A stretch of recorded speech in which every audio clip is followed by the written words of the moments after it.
on January 14th, 2015. We'll just start with the adoption of the agenda. Motion to adopt the agenda, So moved. I'll second. made by Commissioner Commissioner Turner, seconded by Commissioner Johns. All in favor? Aye. Any Aye. opposed? And the motion carries. Approval of the minutes from the November 13th meeting. I'll make a motion to approve the minutes from the November 13 meeting. Second. Motion by Commissioner Johns, second by Commissioner Turner. All in favor? Aye. Any opposed? And the motion carries. Open business forum. Mr. Co-Chair, I believe the people in the audience probably are going to want to speak to the liquor ordinance and not this one, so we can probably move on. Okay. Review of the draft of the 2015 work plan. Skip is presenting. Here it goes.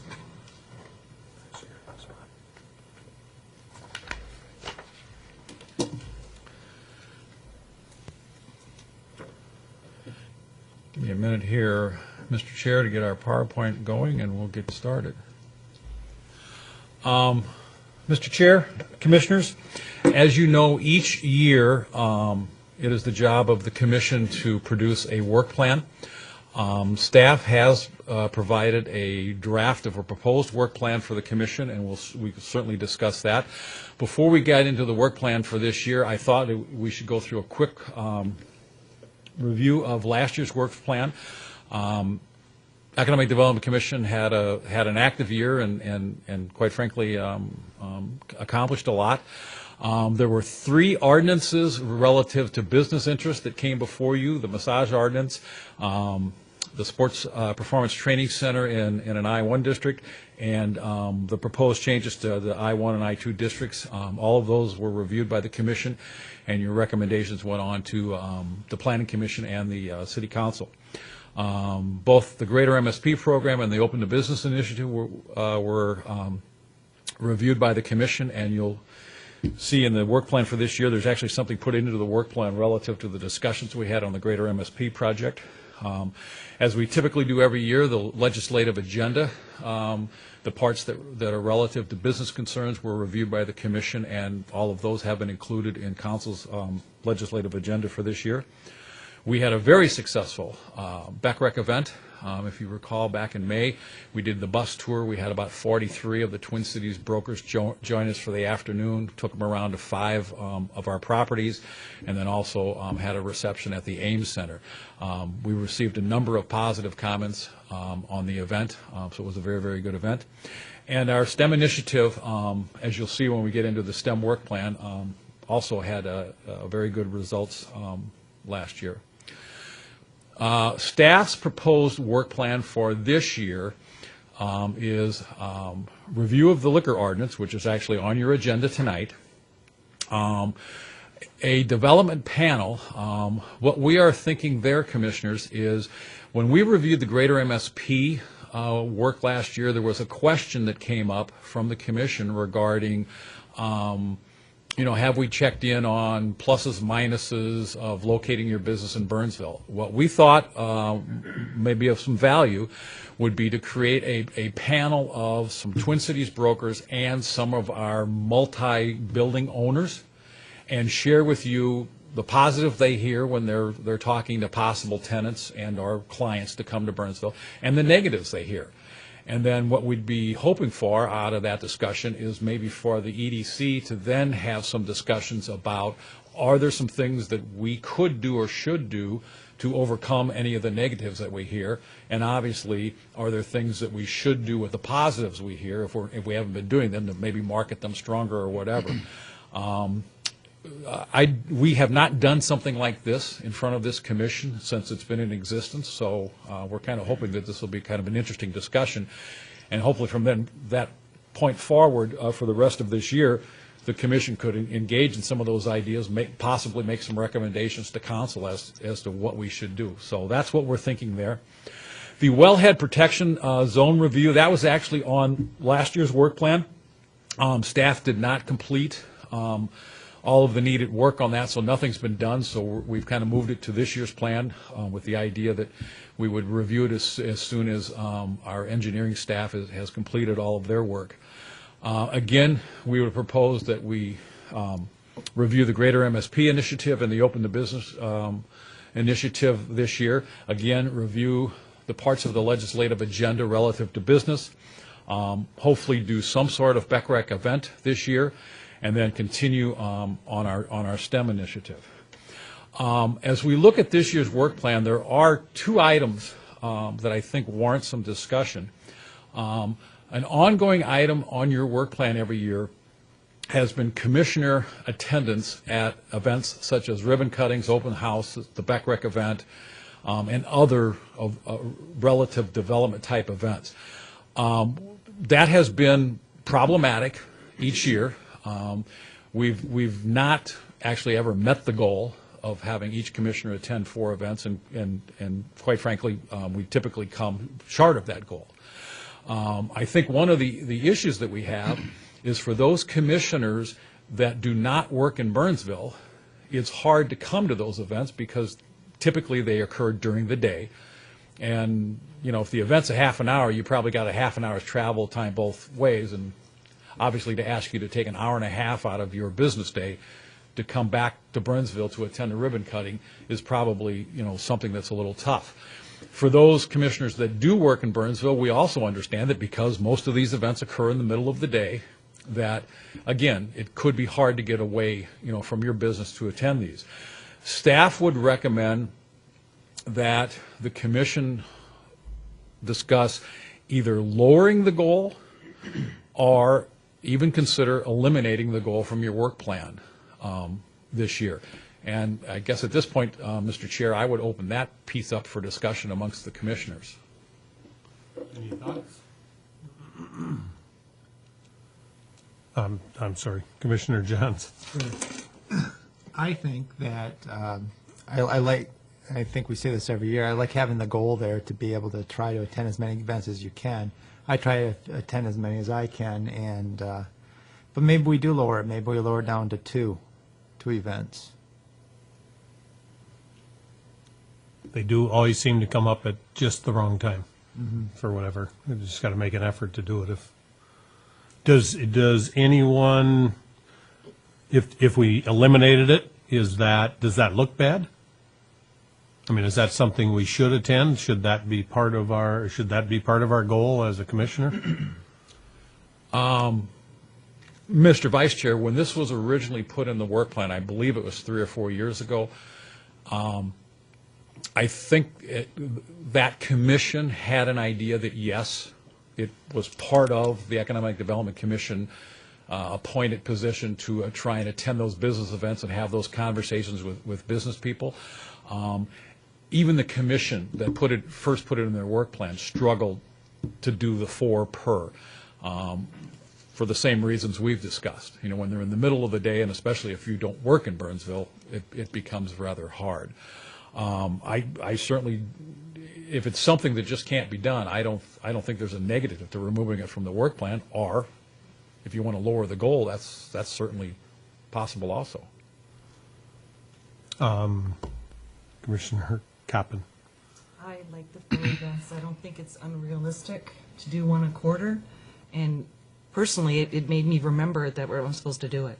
So it does not matter that we don't make it. I think we need to keep trying to do it. That'd be my opinion. So the goal of 4 is sort of irrelevant. The goal of making some is the point. It's kind of guidance. Yeah. It's an incentive in my mind to remind me. This is an action item, or just a recommendation, come up with a consensus? Consensus is fine, Mr. Vice Chair. I'm assuming the consensus is leave it at 4. Commissioner Turner? I would simply add, yes, some of the events are tough to get to just because of when they are, but, admittedly, part of me assumes that Commissioner Coppin's going to the event, so it's all covered, right? So while we can have a debate about the number, we may also want to at least consider if there's a better way to let people know who might be or who might be going or who can't be going, so that we at least have commission representation at the event. Maybe someone can only go once, maybe someone can go 4 times, but maybe the goal is that not all of us notch off 4, but that we try to be collaborative and make sure that the commission is being represented at the ribbon cutting or at the event. Commissioners, possibly one thing that could be done, what we do at the city staff level is we have a group of city staff. Basically, it's our upper management and what we call our coordinator group, which is the level right below upper management. They all get invited to the same ribbon cuttings and open houses, and typically they will let me know who's coming. And for the exact reason that Commissioner Cherner has brought up, is that at least we know there's a few city staff people in attendance. Some of the city staff people attend almost all of them. Some of them will attend 1 or 2, a year. Certainly, when we send out the information, if that's something the commission would like to do, the only thing is you would need to respond to me, don't hit reply all. Right. Otherwise, we're going to enter into a violation of the open meeting law. But if you reply to me, I can then certainly, the day of, send something out, or a couple days before and say, there will be a couple commissioners there, you're free to go, or hey, nobody's coming to this one, is there somebody that might be available? Well, can I ask, how many events was someone from the commission there? Not necessarily how many times each commissioner went. How many events were there? Yeah, how many events were there, and of how many events was there someone from the commission there? Well, for example, there were 17 ribbon cuttings, and I believe we had commissioners at 2. Okay. We had 3 commissioners who attended the BECREC event, the 3 that are actually assigned to the committee and also assisted in the planning. Our 2 newest commissioners obviously attended the training, and I believe that was it, Commissioner. And again, the ribbon cuttings for most of you are tough. I mean, they all seem to fall kind of in that 10 to 2 o'clock time frame in the middle of the day. But if the commission wants to leave it at 4, and if the commission, if people want to just respond back to me that, hey, I'm going to come to this one, I can certainly let the rest of you know, and I think that's a good point. If possibly, if the commission made an attempt to at least have someone at the majority of them, I think would make a good impression on our business. I can tell you that the ribbon cuttings, the new businesses, if a commissioner is there, that's a very positive for them, as is when, for example, our fire chief, our finance officer, or somebody like that is there. That makes a huge positive impression on them. I have had businesses that have established second locations in Burnsville, and they're located somewhere else, tell me that they've done a ribbon cutting and they've never had a city staff person, and in a couple of cases I've had them tell me they've never even had like someone from the Chamber of Commerce attend. So it makes a huge impression on that new business to Burnsville when people are, introduce themselves as city staff, or I'm a member of the Economic Development Commission. Just want to welcome you and thank you for coming to Burnsville. So if that's what the commission wishes, we can certainly do that. The other item worthy of discussion is for the past 3 years we've had an open item on our agenda called the Open Business Forum. It's on the agenda with the idea that if a business wishes to address the commission on an item that's not on the agenda, this is the time. Very similar to citizens' comments at a city council meeting. In the 3 years it's been on the agenda, we've actually never had a business come and address the commission. Again, the question is it valid to keep it on the agenda? Certainly does not hurt anything to leave it on the agenda. It's your work plan, and it's whatever you think is a reasonable idea. Any comments? It would seem to me to leave it on, to make that available to anybody that wants to take advantage of it, and just because they haven't, it's on there, and it doesn't affect us, and it doesn't affect the meeting. Even if it's not utilized, it's nice to have. If something were to be done that's unpopular after the fact, we could say, well, you had the chance to come in and address this, whether it be here or the city council or the planning commission. So I think you leave it on there as an action item. If that's the consensus, we can do that. Mr. Vice Chair, there's actually two actions we need on this agenda item. The first action is the BECREC Committee is a subcommittee of this commission, and by policy, we need at least two commissioners on that committee.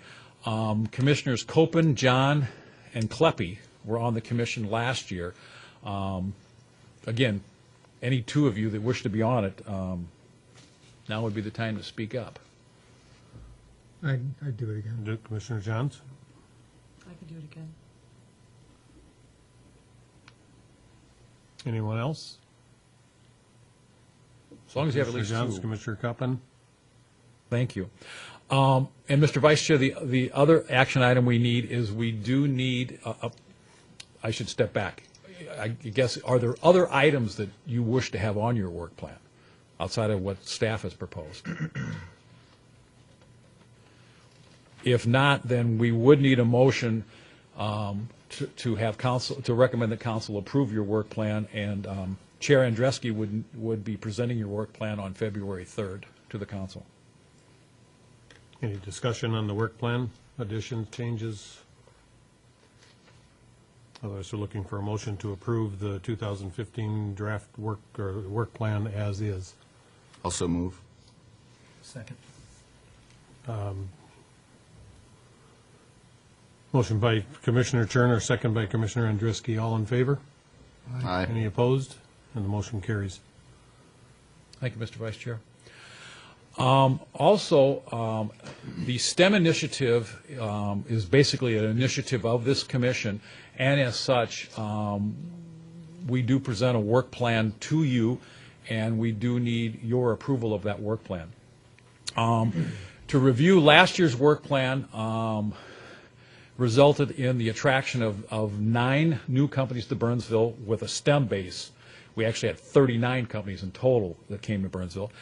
And 4 of our existing companies that have a STEM basis to them did expansions last year. And the rest of the work plan, basically, we did have a successful completion of the rest of the work plan. Staff would propose that the goal for the 2015 STEM work plan be the attraction of 5 new companies and the expansion of 2 of our existing STEM companies. And staff is also proposing that we drop our membership in Life Science Alley, which is an organization. It's a multi-state organization focusing on the life science type industry.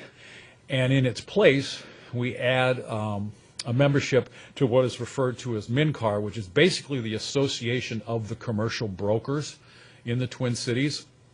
That membership would avail us of a lot of information that goes to commercial brokers, including, information about site selection and things like that. MNCAR also holds a conference every year in which they have a booth. If we're a member, we could obviously then have a booth at the conference and promote, the city of Burnsville. The MNCAR membership melds very well with the BECREC events that we do. And quite frankly, the Life Science Alley membership, the cost of the membership is really getting beyond the value to us as a city.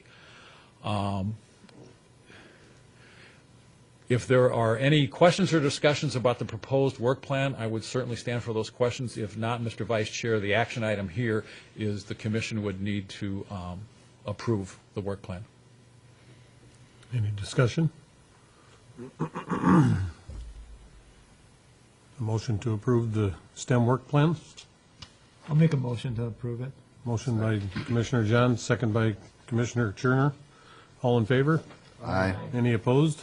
And the motion carries. Thank you, You Mr. stay Vice there for the next one, the review of the liquor ordinance. That one's mine too. Okay. What we would like to do tonight is, City Council has given direction to staff to conduct what we refer to as a governance process. It is typically a 2 to 3 meeting process in which we take a look at an item. In this case, it's our off-sale liquor ordinance. The idea is to gather research and get information before the council, get public input for the council, allow the council to have discussion about what is before them, and then give some direction to staff. And that direction to staff, when we're all done, could be to actually do nothing, or it could be to make whatever amendments or changes they wish to make.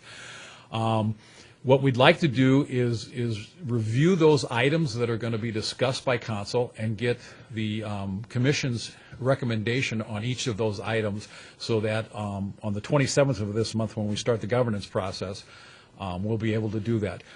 We do have some of our store owners in the audience. I would suggest that when we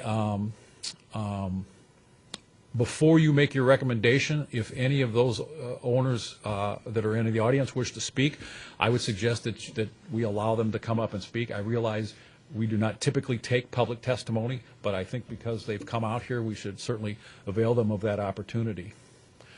Our current ordinance basically allows one off-sale liquor license per 5,000 population, which means we have 12 licenses that are available. Our ordinance also dictates that a liquor store must be in a freestanding building, and it can be no closer than 3/4 of a mile to another liquor store. The exception to those two are in the area in which we refer to as the Burnsville Retail Center area.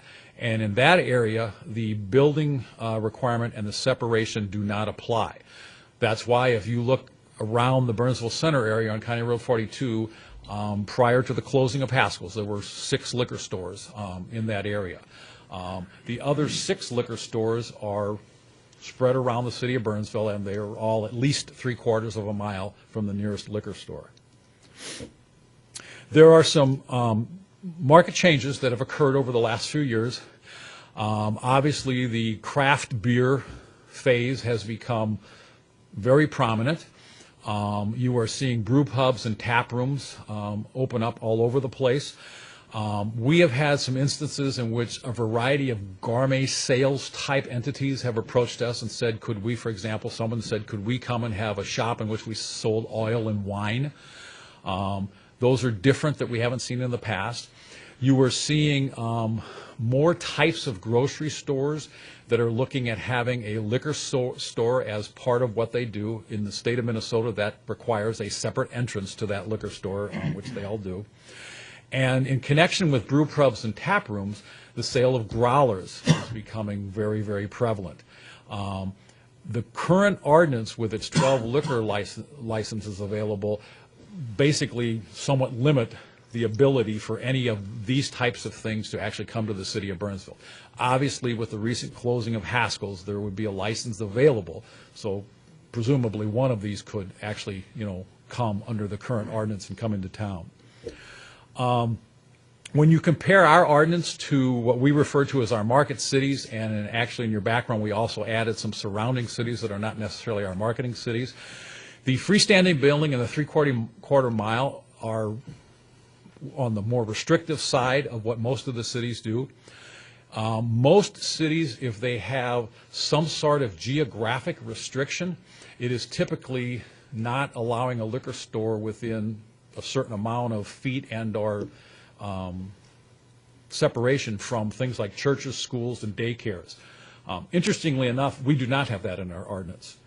There is nothing in our ordinance that restricts a liquor store from basically being right next door to any one of those 3.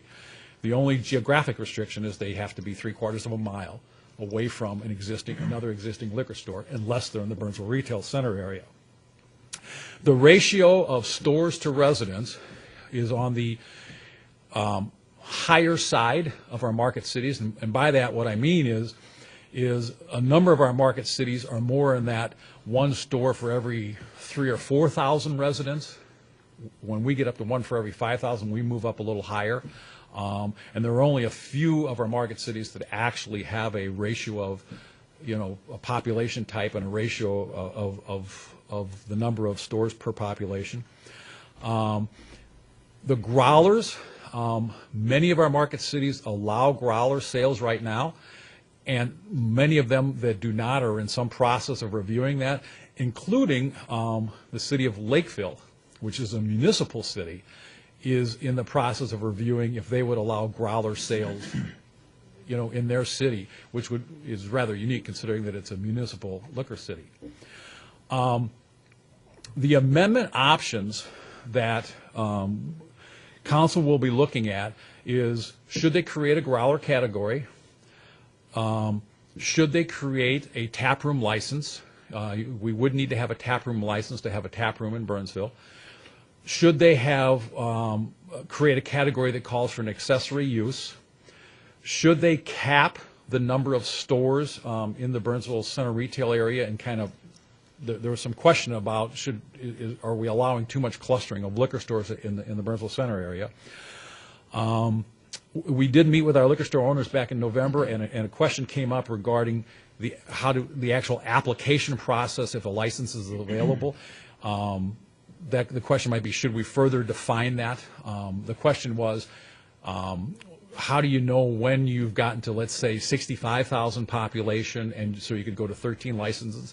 Actually, the ordinance in the ordinance, it does say that it's based on the census figures, so there is a way for that. And then the other question is, should there be some process in which there's some sort of notification if a license comes up? Right now, by policy, what we do is, if there's a license available, the first person that comes in and puts an application in for the license, that application is taken through the review process, which means our police department goes and does a lot of study. If the police department finds no reason that license should be denied, then that license application is taken to council, and council approves or doesn't approve. If for some reason there was an issue found about that license, then we would move to if there was a second one in the queue, so to speak. So we do not go out and review all of them and then take them to council and say, pick the one that you think would be the best. It's basically kind of on a first come, first served type basis. The other option that's going to be before council is possibly, should we consider removing the actual cap per population, which would kind of be the market decides how many stores there are. And then, as always, the last option could be absolute, just make no changes whatsoever and continue to go forward. What we'd like to do is go through each one of these options with the commission and get your recommendation for each of these options.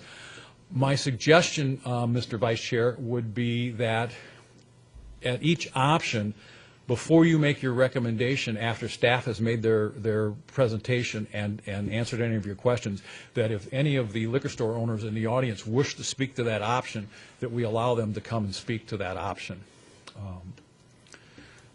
Growler, I believe. Another point before we discuss?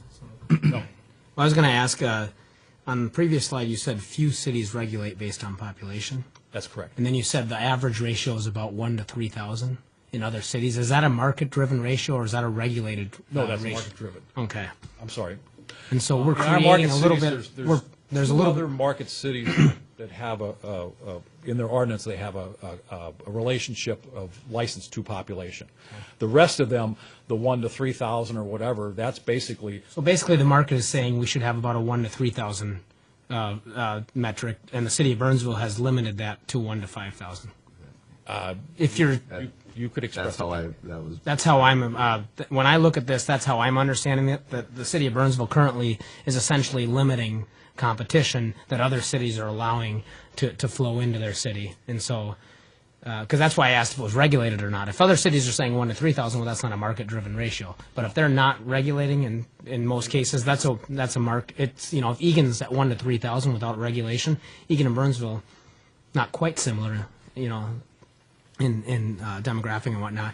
The other thing too is Burnsville is population a good metric, because Burnsville's largely a commercial community as well as a residential community. So there's a lot of flow through from other communities that are coming to Burnsville. And so maybe we could even go to 1 to 2,500 if it was free market driven. I don't know that. No one does until it plays itself out. But that would be my thought. 1 to 5,000 has been suggested is not enough, given the other cities around the metropolitan area. Is my assumption is that ratio is where it's coming from. Plus, Burnsville is unique because it's much more of a commercial community where there's flow from other cities, from residents from other cities. So that would be my initial observation to this process.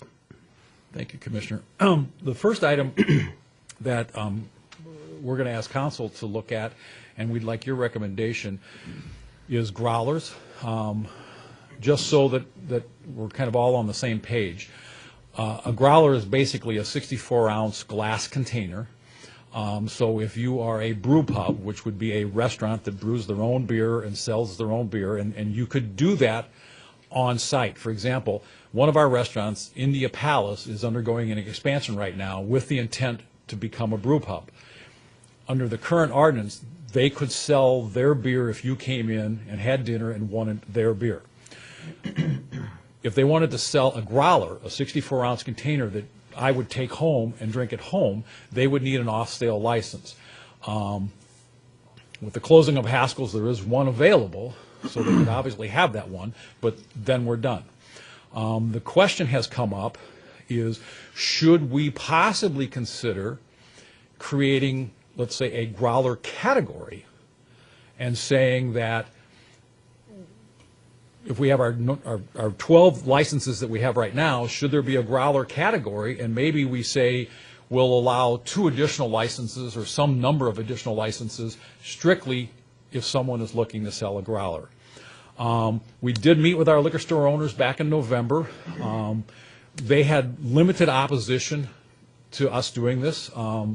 There was some sentiment expressed that it is kind of the trend right now. Certainly, there are some here that if they wish to speak to this, I would certainly suggest that you allow them to speak.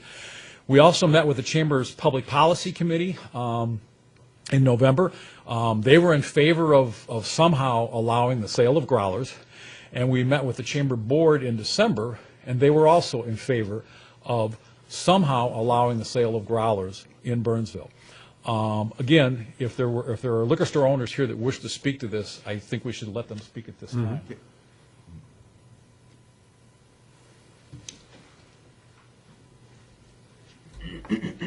Hi.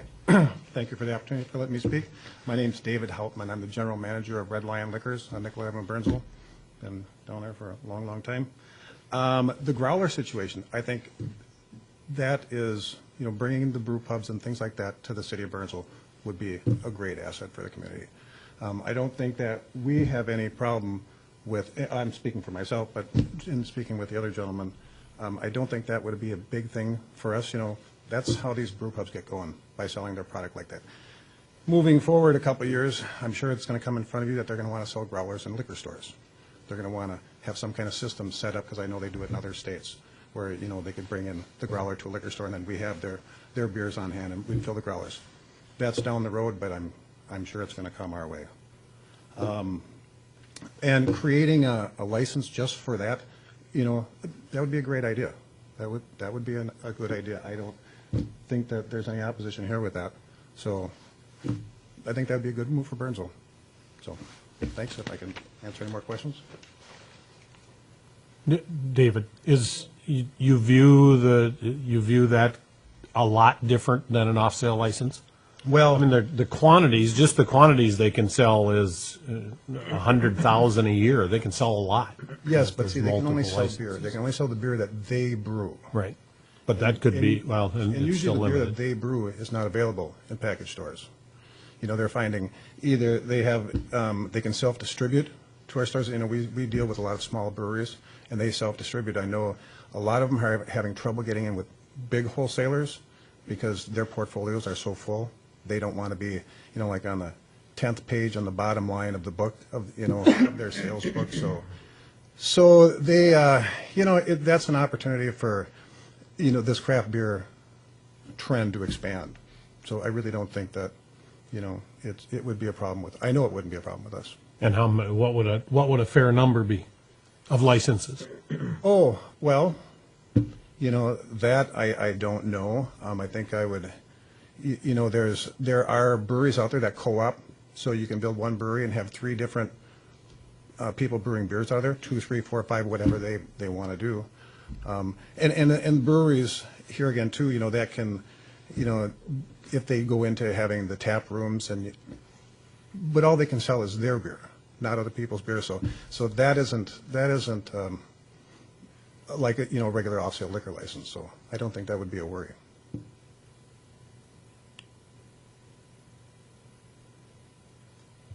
Questions?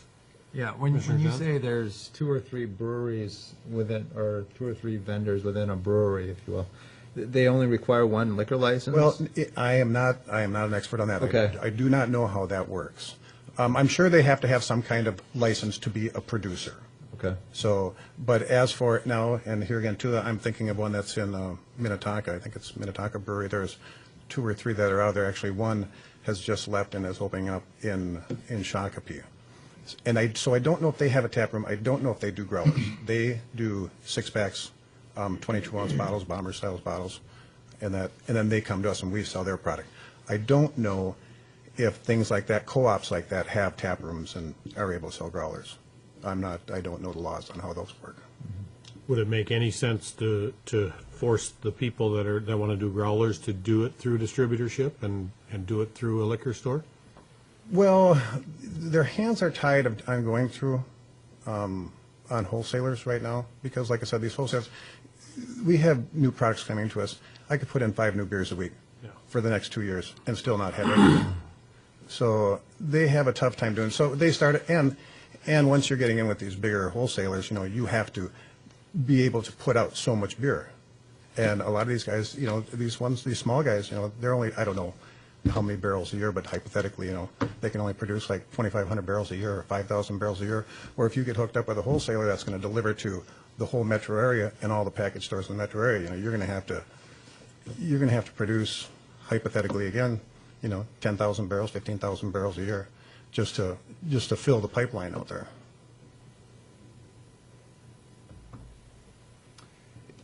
Is there, and I don't know the answer. I mean, I've bought growlers before at other places. Would this, or is there a current restriction if you're a brewery or you're a brew pub here? Obviously, you can't sell the growler. Are there brew pubs that have growlers and they also bottle in 6-packs? In the state of Minnesota, I do not know. Okay. I know in other states, California, there are. But, obviously, and there could be. I just don't know the answer to that question. So then, for example, if you're a brewery, you start off small, start to get bigger. Do they work through? I know I've seen breweries where they have the growlers. They also sell 6-packs, so they must be working through the wholesaler, and then and having an arrangement. Yes, to sell it through their own. And then you do get to a certain level where you cannot do. Once you surpass X number of barrels a year, then you can't do what the small brew pubs and what they're doing now. Okay. But I am not by any means an expert on those laws.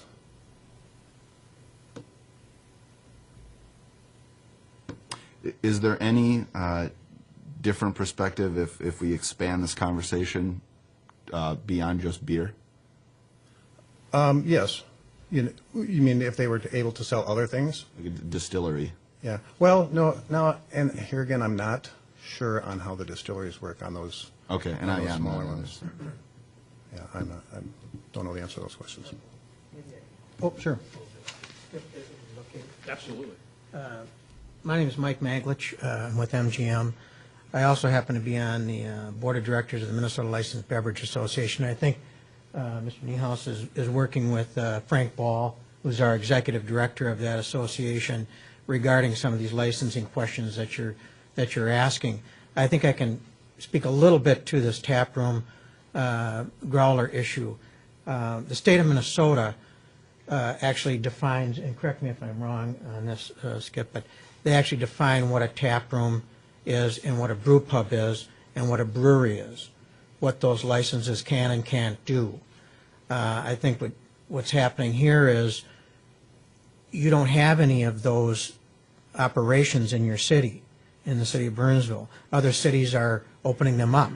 And my guess is that there are some people that want to open up brew pubs and breweries that have tap rooms to sell growlers or to sell a pint of beer. You'll go into the brewery, like Excelsior Brewery and Excelsior, sit down, and you can have a beer in their tap room, but you can't have a mixed drink or a glass of wine. And they might even have a food license, and you can order a sandwich. And they can, in fact, fill a growler, and you can go home with it. You can't go home with a six-pack because that's not allowed by state law, and you can't go home with a single bottle. But this growler law was put in place to facilitate those entrepreneurs that want to open up those small craft breweries and add a tap room facility to them. Summit Beer is a classic example in St. Paul. They started out small, they grew, and they added a tap room that seats like 200 or 300, whatever it is. It's pretty big. So they're allowed to sell a growler. And so there's a distinction there by the state of Minnesota for that licensing. We as off-sailors are not allowed to sell growlers, but eventually, as Harpo mentioned, that law, the state may change that rule or that statute or that law, however you want to approach that terminology, that would allow us, off-sailors, to sell growlers. But my guess is that even at that point, you as a city, the city council would still have to approve that, that we'd be allowed to do it. But the state regulates us as far as that's concerned.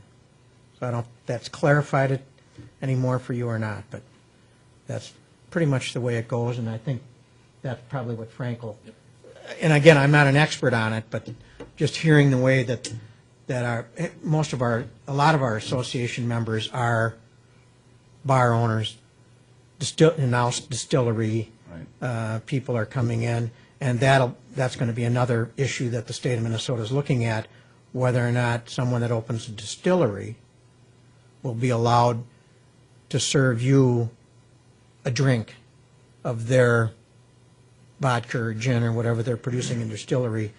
If you went in there just like a tap room, could you get a drink? And that's a different type of a license than a regular bar license when you go into a restaurant or a regular bar to get a mixed drink.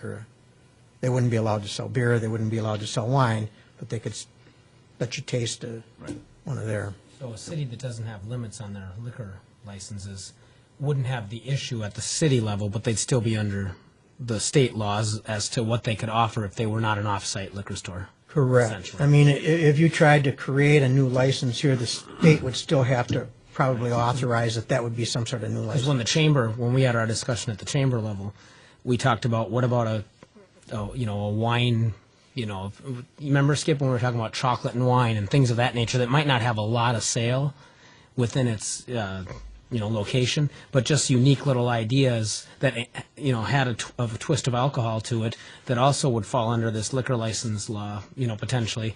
I mean, and so we remember how we were kind of compartmentalizing these licenses, and I think that's a tough thing to do.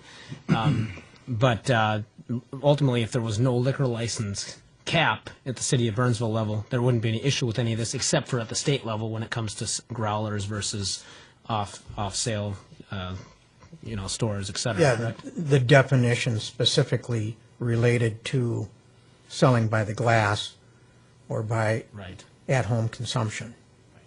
Does this separate growler license, does that open the door for all of those things? A distillery that wants to sell growlers and vodka and a growler doesn't. No, there already is a growler license. There already is a category for it at the state. There is not one for the distilleries to sell a bottle of their liquor. Will there be? Or I guess why wouldn't there be?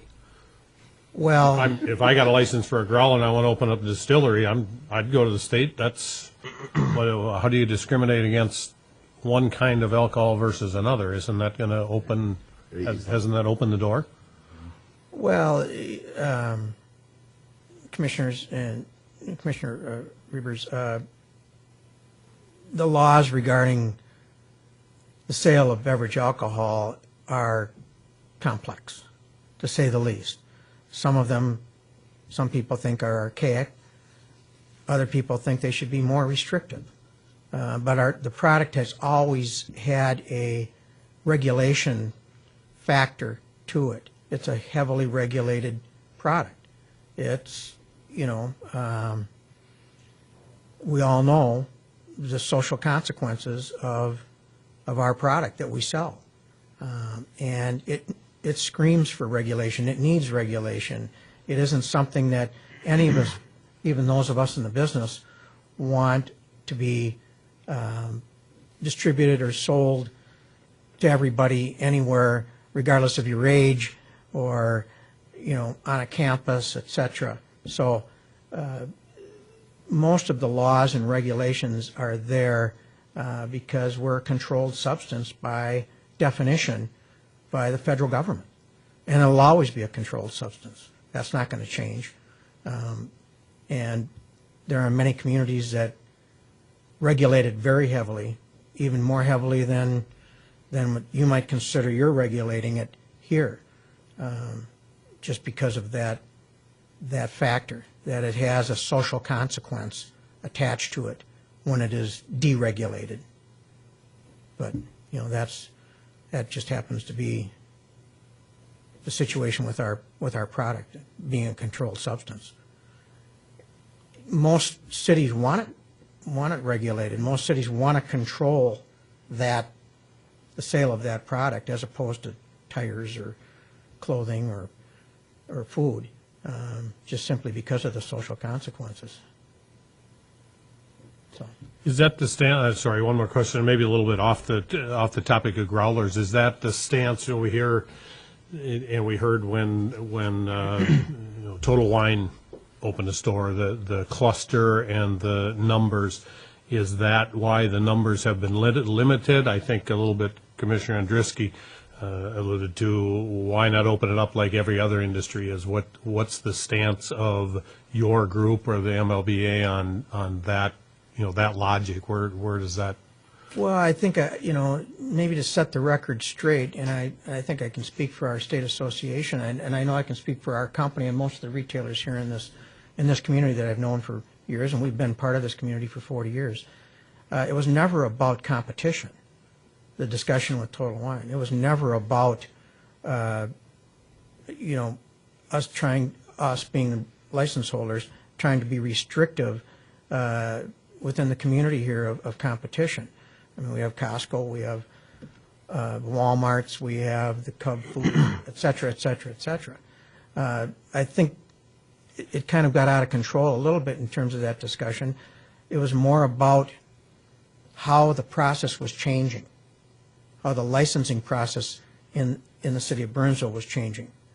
And because one of your sister cities, Bloomington, had decided that these folks from New Jersey or wherever they're from hadn't been exactly truthful on their liquor license, they delayed issuing the license. And that kind of started the whole, well, who are these guys and who is Total Wine and why are they getting licensed and why is Bloomington not licensing them?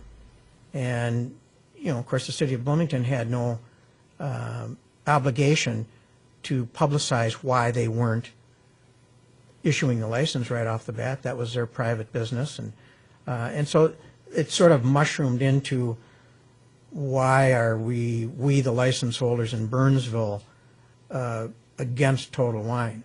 I don't, correct me if I'm wrong, anybody sitting in this room, we weren't against them as a retailer or as competition. Our concern was how the process had taken place, how they got their license, why all of a sudden are we talking about dropping a giant store right in the middle of all the other stores when originally the plan was to keep more separation of licenses in the community. So unfortunately, I think the conversation maybe got a little bit twisted in the media and still is. But I know there are still cities looking into the backgrounds of that company and the people that own it. But your city council voted and issued them the license. And unfortunately, we lost one store here, the Haskell's store. But, you know, that's what happens when, you know, new competition comes into the marketplace. Some people don't survive. Contrary to what those people testified to in front of the council, that no stores close up when they come in. And now I'm starting to sound a little anti-Total Wine, but, you know, it gets onto you because they claim they didn't do predatory pricing, and they claim they didn't do predatory advertising and things like that, but they did. And they do.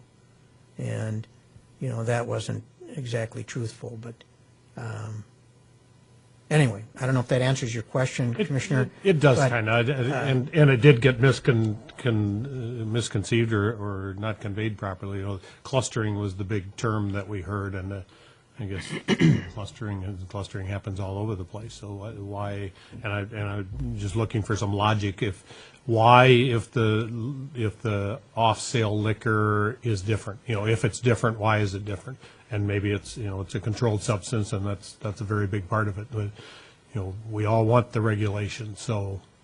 I would be careful to not confuse regulation with restriction. I mean, regulating an industry is different than restricting the number of participants. It's already, I mean, based on Skip's earlier facts about the 1 to 3,000 ratio, and you know, as an average in Minnesota, Burnsville clearly, based on the other cities in this, you know, community, has room for more liquor stores. I mean, the other cities have spoken to the 1 to 3,000 average without regulation as to the ratio of these other communities. And so if those are accurate assumptions that 1 to 3,000 produces profitable liquor stores, notwithstanding the impact of Total Wine, there should, I mean, that's why, so I think restriction of liquor licenses and regulation are two separate issues. And I don't know if, you know, if that makes sense. Can I just stop though? Skip, if I understand the presentation, are you getting to that issue? Are we going in order of what's in the proposal, or where? No. Is your presentation following what was in the document? Start with growlers, then tap room. Okay. All right. I just want to make sure, because I have opinions on all this as well. I just want to make sure I understood where we're going. Be asking you to discuss is actually, should we remove the cap? But it's Yeah, your and meeting. You I- all can certainly discuss anything you want at Right. any time. It looks like this is designed from getting the little fish and then working up to the Thank you. fireworks. Because well, the predatory pricing, I think, is an issue, and I have plenty of liquor store clients that have that's an extreme concern. Economies of scale pricing versus predatory pricing are two different things, and so that's a concern. But if it suggests that there should be room for more stores, and we're just limiting that, and we have empty commercial space in this city, and we have a Breck Commission that's supposed to promote commercial space, and we have an industry that's clearly has room for more, addition. I mean, that's kind of how I'm looking at this. That's all. And again, I didn't mean to take up all your time, Commissioner, No. and the rest of the commissioners, but I think to further address that issue as far as the licenses are concerned, our industry looks at licenses a little differently. There are the And I do not mean to cut you off, but possibly we could hold that discussion until we actually get to it. Instead. I do need to correct one thing. We compared to our market cities. We did not compare to the whole state of Minnesota. So the table in your background is a comparison of the market cities and some of our surrounding cities. It is certainly not a comparison to the whole state of Minnesota, so we should not assume that a 1 to 3,000 average would be across the state of Minnesota. But that's actually a more Right. I think that's a more accurate assumption as to what Burnsville probably would gravitate to, or maybe go to 1 to 4,000 because now there's people that live in Eagan that on the way home. So that's Skip, can I ask a question on the growler issue? And this is probably, and maybe there wasn't any input from the police or anyone other group regarding objections to growlers or any of these other categories? And I don't think I saw it in the report, but I could be if I did skim it. So. On the 27th, we are going to have 3 folks give what we refer to as professional testimony to council. One of those is the city clerk from the city of Eagan, who is going to, Eagan allows the sale of growlers. And that is one of the things she will address with council is what has been their experience having, the growler sales. So that is something that we are expecting council. But you are correct, Commissioner. We did not specifically, prior to in the white paper, go to get that. Okay, and so my opinion is we should add the category. The other thing I was going to just confirm with you is, again, you can only sell growlers if you're making your own beer, and you can't make your own beer in a day. So that means that whatever business is going to be selling a growler, they're going to have to go through the time, expense, resources, capital of being able to brew whatever they're going to claim to sell in a growler. So it's not like you get the growler category or whatever license that allows you to sell growlers, you move into a store on a Tuesday, you have a bunch of beer come in on a Wednesday, and you start selling your growlers on a Thursday. So that, I think, is something worth keeping in mind because it's different than a liquor store. So I'm definitely in favor of it. And as you mentioned, I mean, it's a growing trend, and I think it's something that we should take advantage of and permit it in Burnsville. Commissioner Johns? Sorry. Can I get clarification on something? So if we do a growler's license, that wouldn't be as restrictive as a normal off-sale license, correct? Growler license is strictly for growlers. Strictly for growlers. And I would not, thank you, Commissioner. What we are asking council is, do you wish to create a category in which you would allow a certain number of off-sale licenses to be given to either brew pubs or tap rooms that wish to sell growlers? It would not be a new license. It, in effect, would be an expansion of the number of off-sale licenses available in the city of Burnsville with whatever number, if council wished to go that way, whatever number they decide would, let's say, be in the subcategory of growlers. So let's pick the number 2, for example. If they decided they would allow 2 more off-sale licenses for growlers, we could still have 12 liquor stores and then 2 brew pubs, tap rooms, or some combination thereof could sell growlers. So in effect, we'd have 14 off-sale licenses. Does it have to be a growler?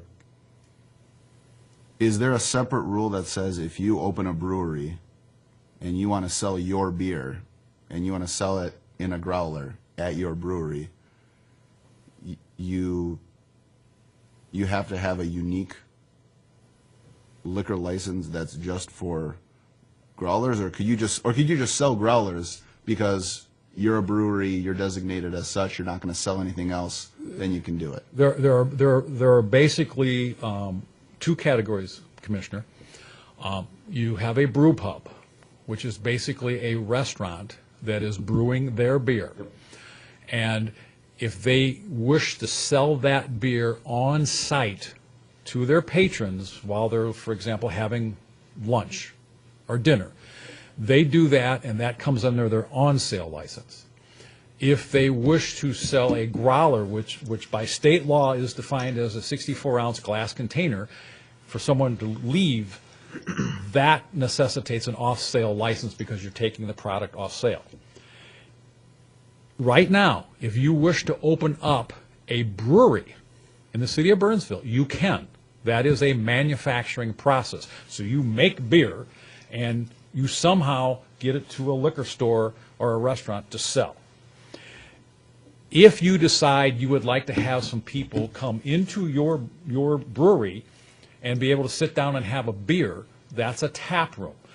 In order to have a tap room, the city would need to create a tap room license.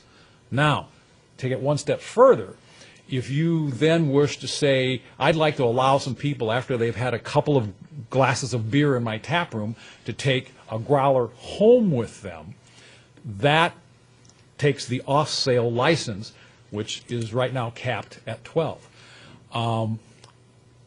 So the likelihood of someone selling a growler to be consumed on premise really doesn't exist, Right. because you could just buy that many glasses of beer and drink the same amount. So my question was, if we had an unlimited off-sale liquor license, but you wanted to open up growlers for breweries, we'd have to have the category. Otherwise, Absolutely they get an not. off-sale liquor license, they could sell the Absolutely not. growler and a bottle of vodka, and or no. If we don't have a limit on our licenses in the city of Burnsville, it takes care of all these issues we're talking about. Now we're still subject to state law. That's my understanding. No, but that was my question. So let's say State again, law would prohibit the brew brewery pubs from selling anything or the other than breweries growler. from Right. selling We, anything as a but city, theirs. then, wouldn't have any issues about having this license or that Yep. license. No, and that's and I again this is almost created like a ramp up conversation. So I'm supportive of the growler, one way or another. My opinion is to not have any restrictions on off-sale liquor license other than potentially restrictions by schools and some of the other things that other cities have. But just as a general principle, I think I would support permitting brew pubs and breweries to be able to sell the growler. How we end up getting to that point, we're still building up. We're still building up to that discussion. I get that, but just as a general matter, maybe that's one of the first things we want to decide, and then we can escalate to the next issue. Well, if I have a growler's license or an off-sale license with growler, I'm still restricted by the distance, right? So I couldn't have my pub be within 3/4 of a mile from an existing off-sale, correct? Only So if we're under the current licensing rules. Under the current, exactly. Under the current Commissioner, licensing actually, rules. that would be part of the discussion that council would have to have. So this could be a special. That would be a special. Right now, the ordinance prohibits a liquor store from being within 3/4 of a mile of another liquor store. It does not address how close a brew pub or a tap room selling a growler could be to a liquor store. So theoretically, council could say, yes, let's have a couple of additional licenses for a brew pub or a tap room to sell a growler, and that brew pub or tap room could be right next door to one of our liquor stores if that's what council wishes.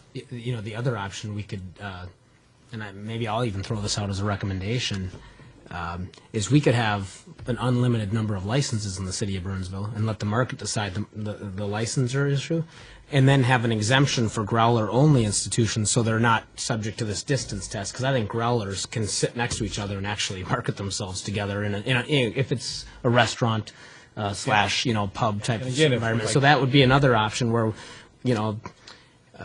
we put this differential licensure issue to rest, but then we have an exemption if you're not an on-site, because we don't want a liquor store buying, going right next to another liquor store and then doing any, so I think those are some other ways that we could get to what we're trying to get to without, because if you have a growler distance, if you don't have an exemption for growlers, well, that'd be kind of silly too, because they might actually gravitate to one part of the town, where there's some restaurants and that kind of thing.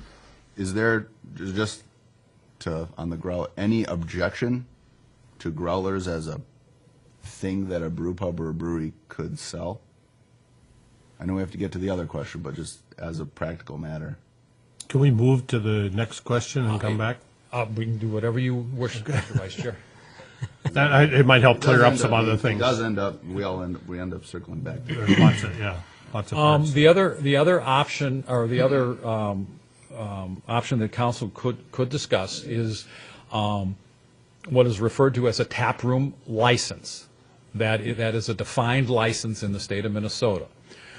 That license allows a brewer to sell you a glass of their beer on site. So, for example, Fulton Brewery in Minneapolis has a tap room. You can go there, you walk in, there's a room with tables in it, there's a bar, has some pour spouts, they pour whatever, 4, 5, 6 options of beer that they make right there on site. And you drink it in that room having a conversation or watching television, and parked out on their lot on the weekends is a food truck in case you want to have food. They need a taproom license to do that. They also sell growlers. In order for them to have a growler, they needed an off-sale liquor license from the city of Minneapolis. Same thing would exist in Burnsville. If Burnsville created a taproom license, any brewery that wants to be located in Burnsville could get this license, have a taproom, serve you some of their beer on site to drink. The growler would need an off-sale license to go and take the growler home and drink it at home. The question here that council will be looking at is, should they create a taproom license? They could, in fact, create a taproom license, but have nothing that creates additional off-sale licenses for the sale of growlers. And if all 12 off-sale licenses were taken, the taproom could sell beer on site, but could not sell growlers to leave the premise. So it's kind of, as Commissioner Cherner has referred to it, it's kind of a two-step type process for taprooms. This was not really specifically addressed by either our liquor store owners, the Chamber Public Policy Committee, or the board when they discussed them. But my assumption would be, based on the fact that all of them were somewhat favorable to somehow facilitating the sale of growlers, one could assume they would be favorable to creating a taproom license, because obviously you can't have a taproom without the taproom license. Can I ask you a question? Go ahead, Commissioner Coppin. First of all, on-sale licenses, is there a limit? No. How is a tap room different from an on-sale license? Would it be a special category within that, or is it totally separate? It is a separate license by the state of Minnesota. Okay. I think it's because they're only selling their own product, whereas an on-site license, you can sell yours plus anything else that you'd stock the restaurant with. Absolutely. Okay. Can you run down roughly the costs of the licenses as they exist today, or as they're being proposed for the new ones? I'm sorry, Mr. Vice Chair, I do not have that information. And just to clarify, the off-sale license needed to sell growlers. So in order to do growlers, do we need to increase the 12 licenses to 14? Or whatever the number is? We do not need to increase the number of off-sale liquor licenses to allow the sale of growlers. Okay. However, currently, one brew pub and/or tap room could get an off-sale license and sell a growler right now due to Haskell's closing. Once that happened, nobody else could come and sell a growler. And the issue that council is asking to have discussion on is, should they do something to facilitate growler sales, as a couple of our liquor store owners have testified, that is, brew pubs and tap rooms are growing types of industry within the craft brewery industry.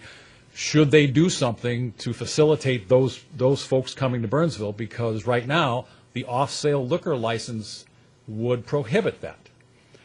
And the question would be, if you added whatever number council would decide, if you added that many but said they could only be for growler sales, that would still kind of keep sacrosanct the 12, quote, liquor store off-sale licenses, but yet allow a tap room or a brew pub to exist and sell a growler.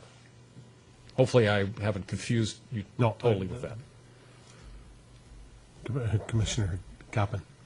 I would recommend that we recommend a taproom license and a growler, what'd you call it? Special Growler category would be fine. category. But I'm not standing any numbers. Just move on here. Well, the only reason that I agree with the first part, the growler piece is contingent in part upon the decision of the off-sale liquor piece, because they both involve the same issue. Taproom license, as I understand it, is independent from the discussion of any off-sale liquor, period. So Okay, let's I recommend. would definitely tap room second your license. recommendation for a taproom license. I think it's different. I think it, Well, let me ask you this, Skip. Does Egan have a cap on their off-site liquor licenses? No, Does Lakeville have a cap on their off-site liquor licenses? they're municipal. That's right, they are municipal, sorry. How about Apple Valley? Municipal. Municipal. Okay, how about Bloomington? The charter's in here, is in the Oh. white paper, Commissioner. this is unrelated to the taproom. Page 8. Well, no, I think we need to address the fact that right now we're limiting competition on off-site, and then that can address the growler issue too. Because if we just increase the licenses, period, then But you still, even if you even if we have unlimited cap on off-site, that would take care of the growler issue. but They'd it- still have a state. but it wouldn't take care of the taproom license issue. No, that's a different.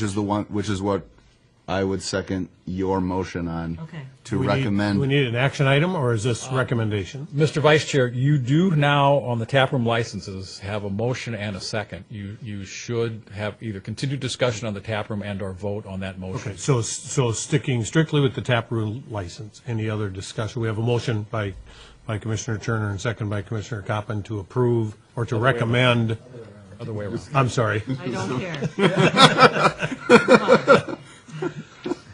to recommend, not approval, but the recommendation of the taproom license.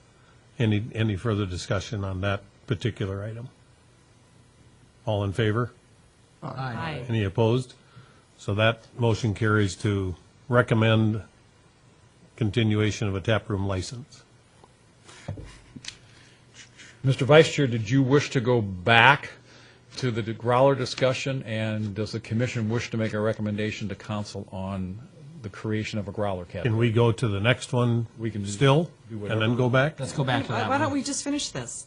Well, because Do we recommend having growlers, a growler category or not? No, I would recommend no. I would recommend that we just increase the licenses, period. There's an issue with the ratio in the city of Burnsville to begin with. We have commercial space that's empty. I think we ought to let this thing play out to see if there's the ability to fill some of that space. Well, there's also. Mr. Vice Chair, if I might make a suggestion,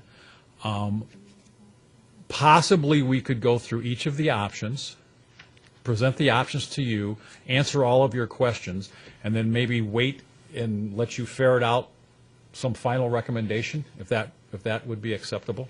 I think there's a lot more to the, as I'm sure they will tell us, there's a lot more to the limitation of the licenses than just competition. It's not, it can't be strictly about competition, I don't think. There's got to be something else. The other item that we will ask council to discuss is what has basically been referred to as clustering. The slide says 6 stores currently in the Burnsville Retail Center area. Actually, there are 5 with the recent closing of Haskell's. 3 of those stores are basically what we would all refer to as liquor stores, and 3 of those are an accessory to some type of grocery use, that being Costco, Cub, and Byerly's on County Road 42.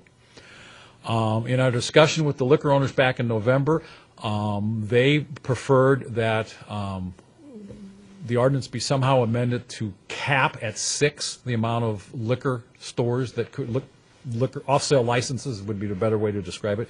They could be in the Burnsville Center retail area, or less. There was even a discussion to say let's cap it at less and withhold an off-sale liquor license for some sort of a grocery retailer such as a Trader Joe's or a Wholesale Foods.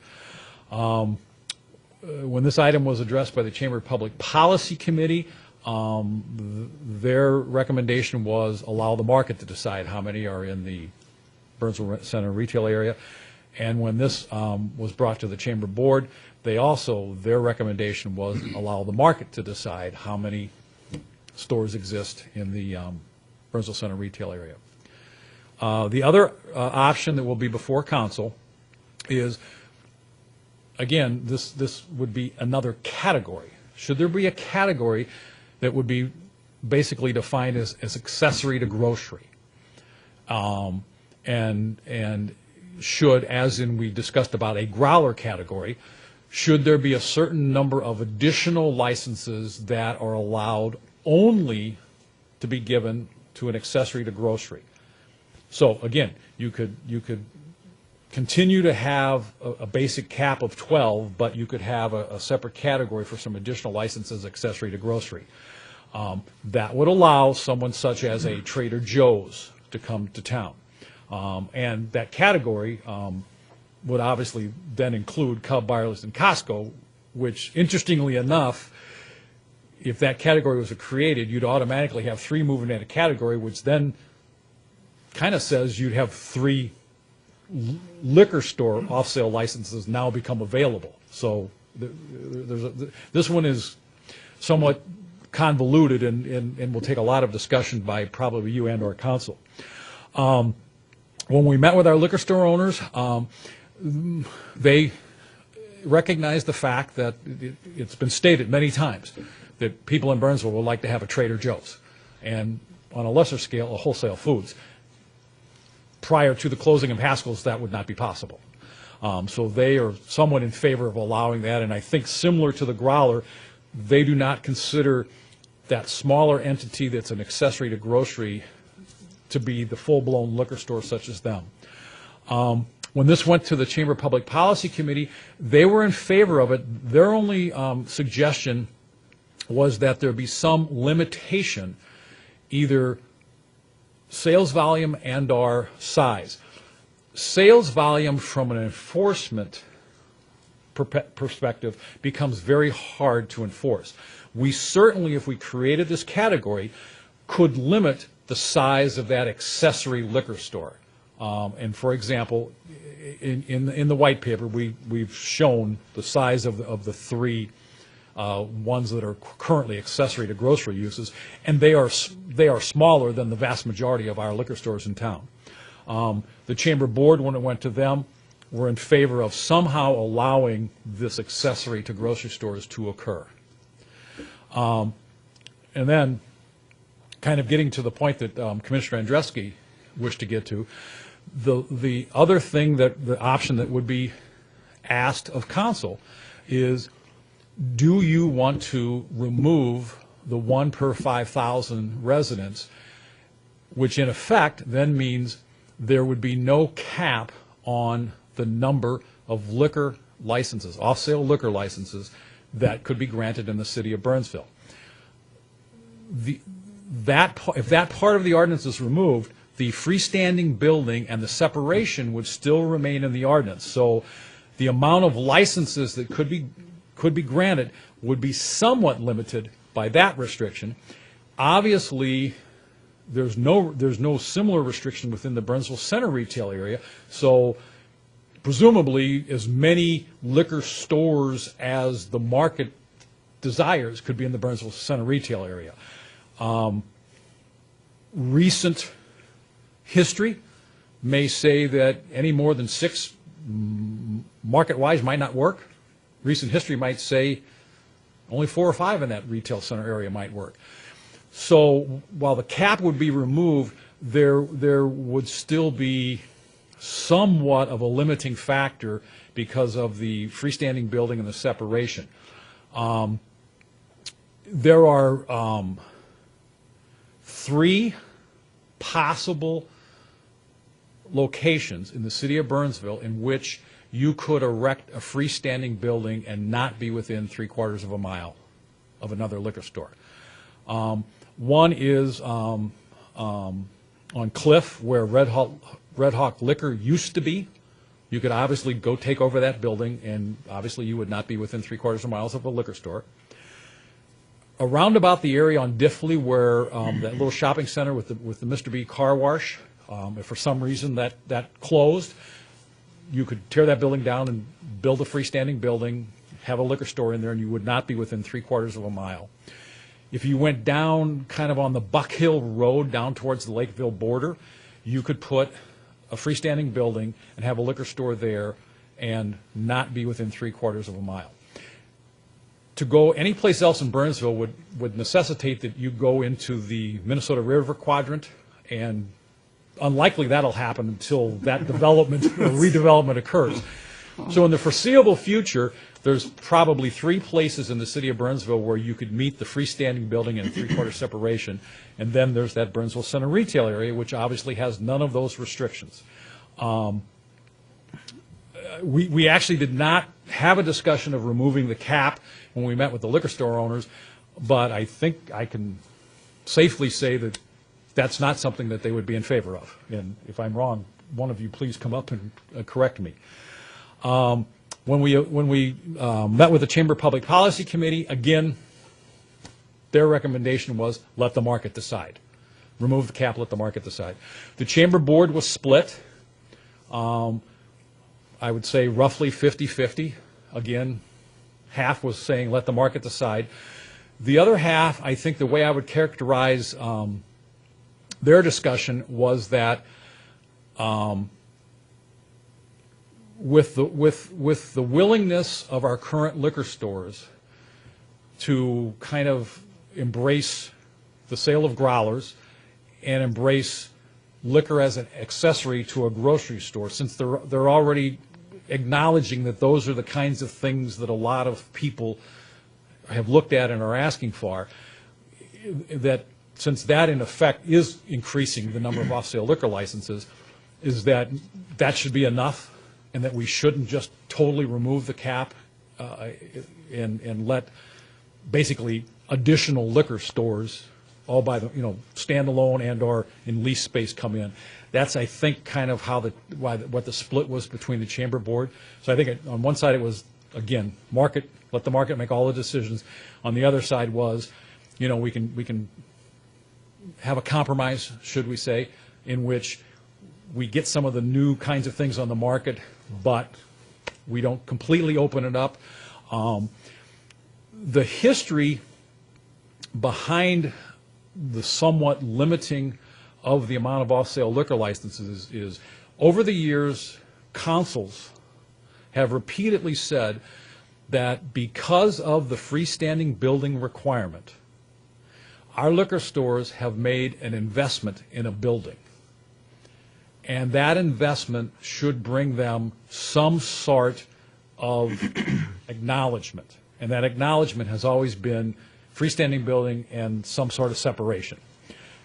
In 2009, that was changed slightly, and that's when the Burnsville Center retail area idea came into effect. And the idea behind that was that area, for some other types of policies in the city, has always been carved out and treated differently than the rest of the city of Burnsville.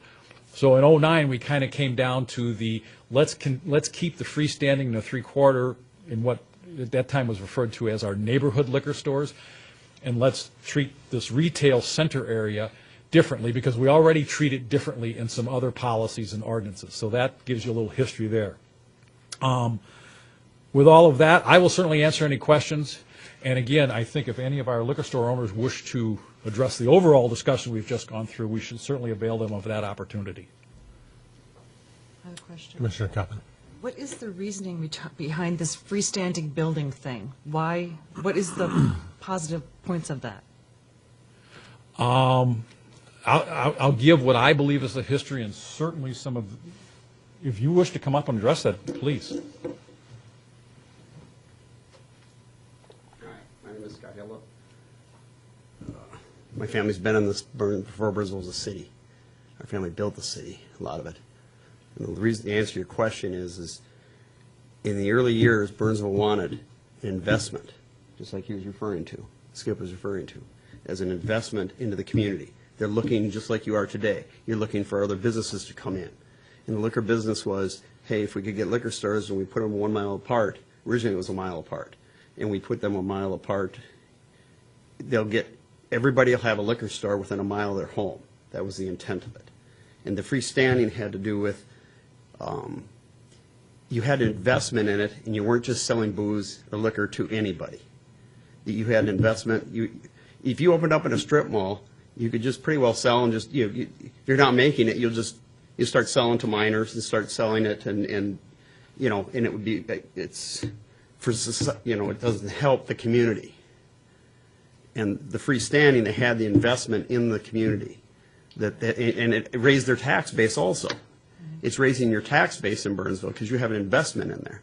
And the trade-off was then Burnsville wasn't going to let somebody, you go build a building and everybody shakes your hand, you have a little ribbon cutting ceremony and everything's all wonderful. And 2 years later, oh, well, we're going to go with whatever's next door and we'll build something next door to you because that's the new up thing, and you're kind of the same thing today. The new thing is the growlers and this and that, And I think, Skip probably was right on line when he's talking about the, if I may, the trade-off or whatever, the limits. I think you forget this is a controlled substance. I think society has become so immune that alcohol is just out there. It doesn't matter anymore. Change the word to marijuana. How long before the city council and this chamber is going to have to open up marijuana shops? Are we going to free market it? You're setting a precedence. Because down the road, there's going to be marijuana in Minnesota. I predict. We all can see it coming. And what rules are you going to put in place? We're going to let that be free market? No, because it's a controlled substance. Oh, no, we can't do that. We've got to control it. Well, alcohol is a controlled substance. And you need to set some controls. The city needs some controls on it. And it's society, and the federal government started with it after Prohibition. Control. So, but, yeah. Are you suggesting we should make the restriction more than 3/4 of a mile? No, they changed it. It was originally a mile, but then there was some stores before they changed it were actually closer together. Crosstown Liquor was within 3/4 of a mile of MGM at the time, and there was another one somewhere else that was a little bit closer. And so instead of having, we were all built. Most of them were already built. Then they says, well, everything was built. But then they wanted this 3/4 mile or 1 mile radius thing. Well, then there was exceptions to their own rule at the time. And then some of the council members like, well, in the 08 deal, saying let's bring it down to 3/4 because that makes everybody more compliant. Because now everybody's compliant. You're not. Well, they aren't. They are. They didn't have to explain it. Same question for the off-sale licenses. Do you think that should be reduced? Should it be from 6 to 4? The off sale? Yeah, or the off-site. Sorry, I'm confused. Yeah, well, you were describing the restrictions that are in place right now and the benefits of the restrictions. I'm simply asking, are the restrictions too lax in your opinion? Should we reduce? Should we make it even harder to get off? So should there only be 4 licenses available instead of? I'm sorry, the 12. The 12 now. Confused their numbers. Sorry about that. Should there be 8 instead of 12? I think as the city grows, it should be. It can grow with it. I think you have to massage it to work with the area, but you also have to. I think you also have to be somewhat recognizing about the city, the people that are already here and investing. Haskell's invested. He put his money in there. He's gone. Who's next? There'll be others.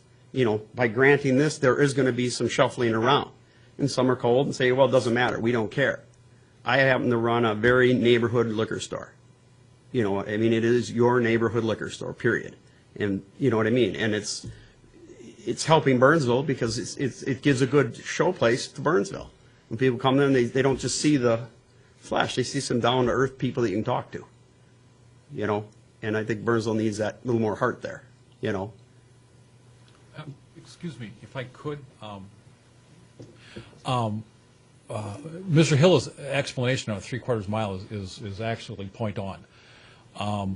What was discovered in 2009 when we did that governance process and study is we got there were a couple of stores that were basically grandfathered because they were in existence when the 1 mile came in, and our attorney at the time pointed out that because of the way the ordinance was written, if one of those stores closed, another liquor store could not open up there because it would be in violation of the ordinance. Hence, we went to the 3/4 mile. In answer to your previous question, Commissioner Turner, prior to 2009, prior to the inclusion of the Burnsville Retail Center in our ordinance, at that time, with the 1 mile radius, it was basically thought that the most number of liquor stores that could be in Burnsville would be 9. And stay within that mile radius. So in effect, when the Burnsville Retail Center was put into the ordinance in 2009, that in effect did create an opportunity for the increasing of licenses. Hence, at the same time, council said we at least want it capped in some fashion, so we came up with the 1 to 5,000, which capped it at 12. So, and then I don't know, Mr. Hill, if you have other comments. Skip, I do have a follow-up question for you. Do you know currently, and correct me if I'm wrong, there currently is no restriction regarding geographical proximity to church, school, daycare for Burnsville? That's correct. Okay. Are there any liquor stores currently that are within 200 feet from a daycare, church, or a school? Mr. Hillis is right next door. And Actually, it was a rule years ago. Was it? Yes.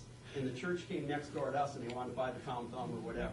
So they went and we made them, says, no, like, you're not just gonna grandfather this one church in, you're gonna change the ordinance. So they wiped it out of the ordinance. So in effect, it was. This one church says, we want to buy the store. It was the opposite of what one would normally think. It wasn't a liquor store trying to get next to a church. It was a church trying to get next to a liquor store because it was a cheap building. We had no trouble with the church next door. Actually, they invited me in and I gave them a spontaneous speech or whatever. I had experience. And to further answer your question, Commissioner Cherner,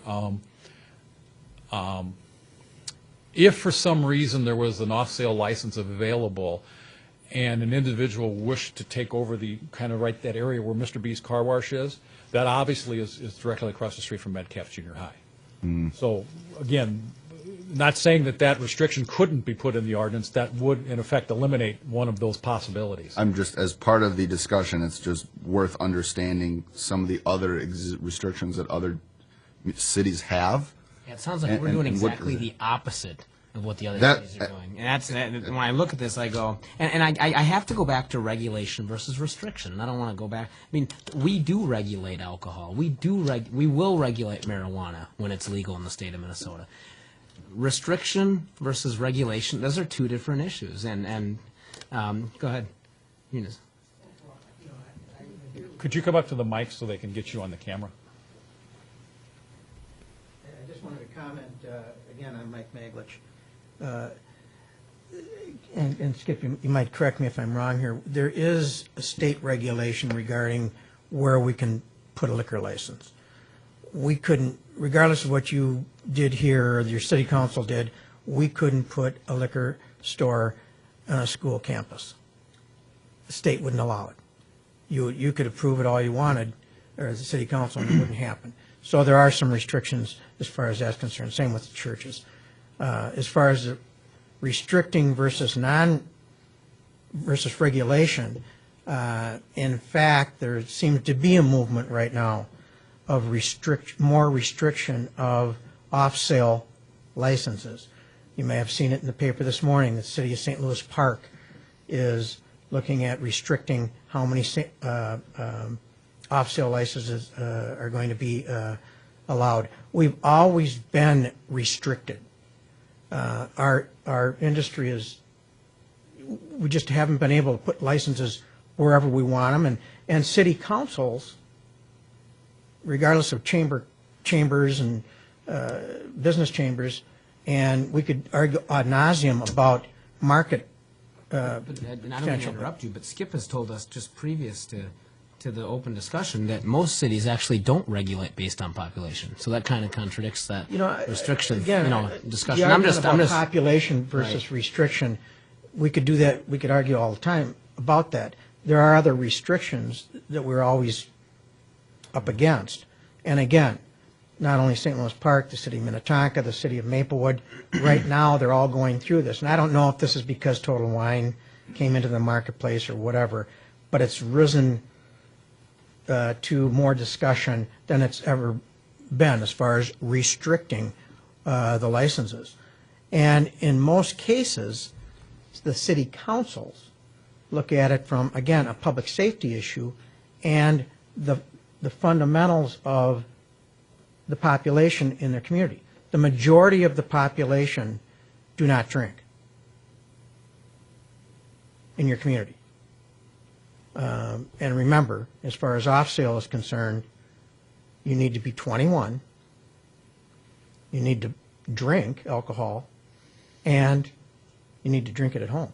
That's what an off-sale license is. So there's restrictions there. as far as the voting public, whether it's state legislature or whether it's the city communities, there's voters that can't drink, 18, 19, and 20-year-olds. They're restricted, so there's a lot of discussion about, that, especially when it comes to Sunday sales and things of that nature.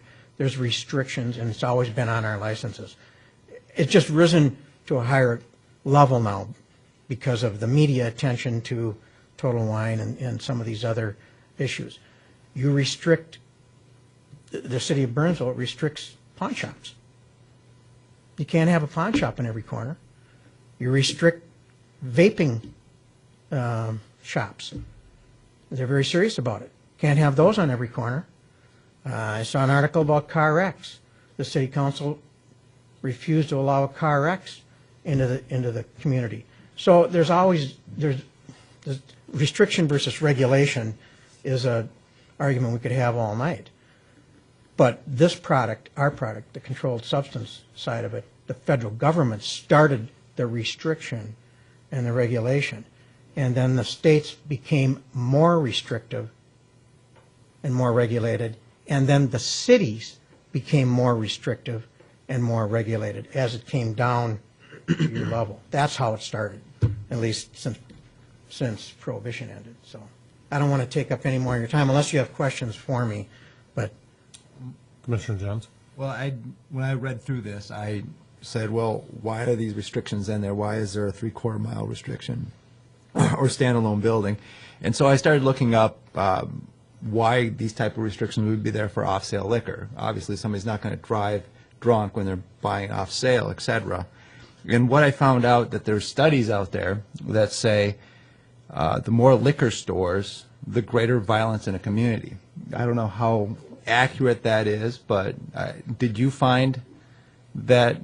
Are you aware of that kind of studies where more liquor stores bring an increase in violence, or is that yes. some kind of a internet thing? There's an awful lot of studies on deregulating alcohol creates a lot more problems, whether it's violence in the community, domestic violence, whether it's abuse, et cetera, et cetera.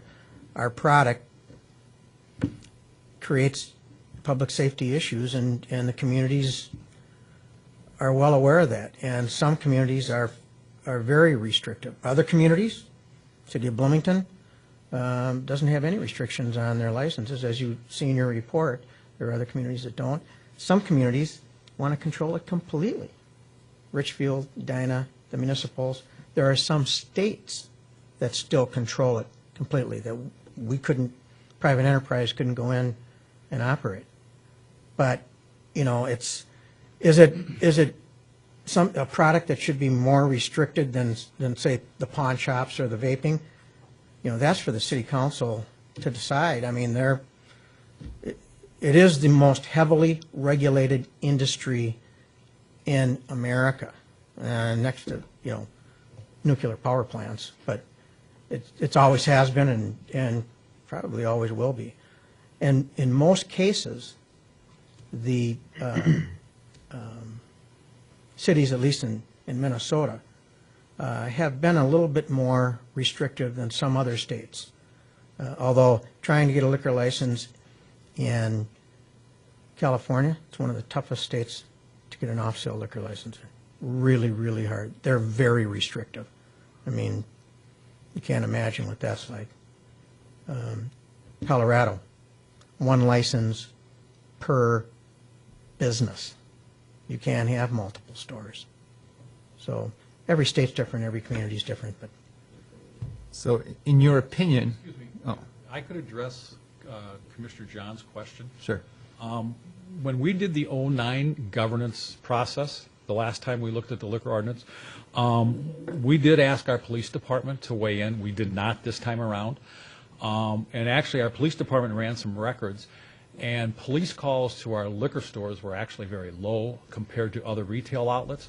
Now, the thing that is not possible for our police to address is violence that occurs somewhere besides the liquor store that could be attributable to someone buying liquor, because that's not something they would typically Yeah, ask. but it's not like liquor is not available. But in general, our liquor store proprietors do an excellent job, and they are very good.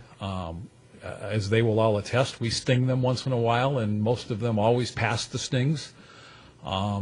So the piece that our police department could speak to, we did the last time around have them speak to. But the broader, are there things that occur because someone drinks, it's hard to have that discussion. But I think we could all agree that obviously someone who is intoxicated is more likely to commit some sort of criminal act than someone who isn't intoxicated. I'm sorry, go ahead. No, go ahead. I mean, I'm So- here at the will of the. My question was, in your opinion, is the city of Burnsville too restrictive, or are we in a Why- good spot? You know, that's a hard one to answer. I mean, city councils, first of all, I've never spoke before in front of an economic development commission in a city, so this is new to me. When in speaking with city councils, most often they want to restrict the sale of this product. And, you know, I'm not one to say whether or not there should be 4 licenses or whether there should be 12. Personally, my personal opinion as being in the business for as long as I've been in it and seeing, you know, what takes place with deregulation, I'm an advocate for more regulation, always have been, even though it restricts my growth as a company and as a business. I believe this product should be regulated. I'm a father. I see the problems that kids have with alcohol and drugs today, and you know, as much as I think that you know, our product is, when used in moderation, is great. I'm not here to discuss whether or not you should have 4 or 6 or 8, but I will say that I believe that there should be a restriction on how many, probably where you want them, and, you know, possibly, you know, you're going to be faced with issues of how many hours you want to stay open, things like that. I mean, there are some people that would say, let's stay open 24/7 with liquor stores. You know, let the market decide how long you should stay open. I'm opposed to that. I'm opposed to extended hours, personally, but I can't speak to anyone else. But that's just my opinion. Thank you. You're welcome. Do you believe that there's a cluster of liquor stores in the Burnsville Center retail area that are within 3/4 of a mile of each other? There's five of them. We're 6, right? Not 5. Should that be further regulated? Because we're kind of working both. Both sides are being worked here. On the one hand, it's not enough. On the other hand, it's too much. On one hand, I would say I think it was silly to put a giant liquor store in between all those liquor stores. I don't think that made sense. Personally, I don't think it made sense. But then that sounds like I'm anti-competitive, which I'm not. I don't, you know, I wasn't opposed to Costco. I wasn't opposed to, I've never, personally, and my company, we have never, ever testified against someone getting a liquor license. It's just not who we are and what our company is.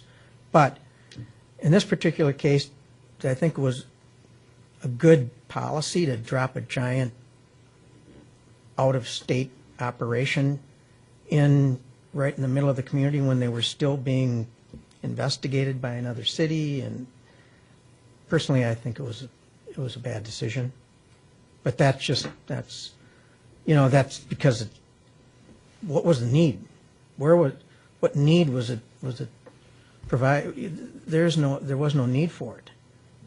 The community was getting served pretty well here with the amount of liquor stores that were here, and this was a competitive market, and there wasn't anything that they brought to the table that wasn't already being here, being taken care of in this community. But that's just my personal opinion. If they want to come in and open up a dozen more stores, that's their business. I'm not going to stand up in any city council and say, don't give Total Wine a liquor license. But I think it was good to have that dropped in there. Probably not for liquor. Just, it's overkill. Most cities don't want tons of liquor stores in their communities, or they don't want tons of bars. You know, they don't. Most cities don't want to be like Wisconsin. Yeah, you know, that they got kind an of thing. existing liquor store, so it was available. They got it. I never Yeah. go there. I go to Red Line, despite I always go to Red Line, and I'll never step foot in there. But the liquor store, it was available, and I think what our job here as a commission, though, is to determine how do we incorporate growlers into the current licensure law, and how do we have a separate license?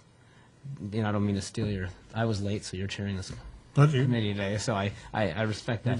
But you know, at some point we have to decide how do we get to the issue of allowing growlers to operate in the city of Burnsville, and do we do that with the addition of just a broader license, which, to Skip's point, really there's really only about 3 or 4 geographical areas where one could open up anyway, so it's probably a lot of hot air more than it is anything else.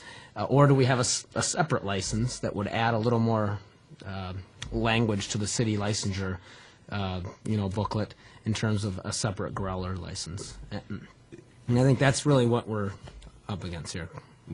Mr. Chair, is this, can there be a separate growler license, or it's either off-sale liquor license open, or off-sale liquor license open, off-sale liquor license with a growler category, off-sale liquor license with an accessory category, and then we can define the numbers within each bucket? There are two basic kinds of licenses. Well, let's say there's 3 kinds of licenses council could have: on sale, off sale, and the tap room. Mm-hmm. The question that council is asking to have discussion on is, should they, within the off sale license arena, should they create a couple of categories, one being growlers, another being accessory to grocery, that would allow those types of entities to come into Burnsville without just completely removing the cap? If we created both of those categories, would that increase the number of off-sale licenses in Burnsville? Yes, it would. But those additional categories would be restricted to those categories. Whereas if you remove the cap, any off-sale license could occur within. It could be growlers, it could be accessory to grocery, it could be a liquor store. So there's there's like a minor difference there. The removal of the cap allows all of the previous things we've discussed to happen, but it also allows additional liquor stores to happen. Subject to a few existing conditions. State, federal laws that may restrict business practices, freestanding building requirement, and the 3/4, that would all still apply. Absolutely. Right? So, I'm sorry, Commissioner, you're referring to if you remove the cap. if you remove the cap. Yes, correct. Okay, so, in theory, we would say we remove the cap. That still basically is not going to really change much because of the geographic restriction. If we remove the cap, we're really essentially allowing for probably 3, maybe 4 additional licenses actually to be issued that aren't related to growlers, because I think we'd have some exemptions there for the growler, additions.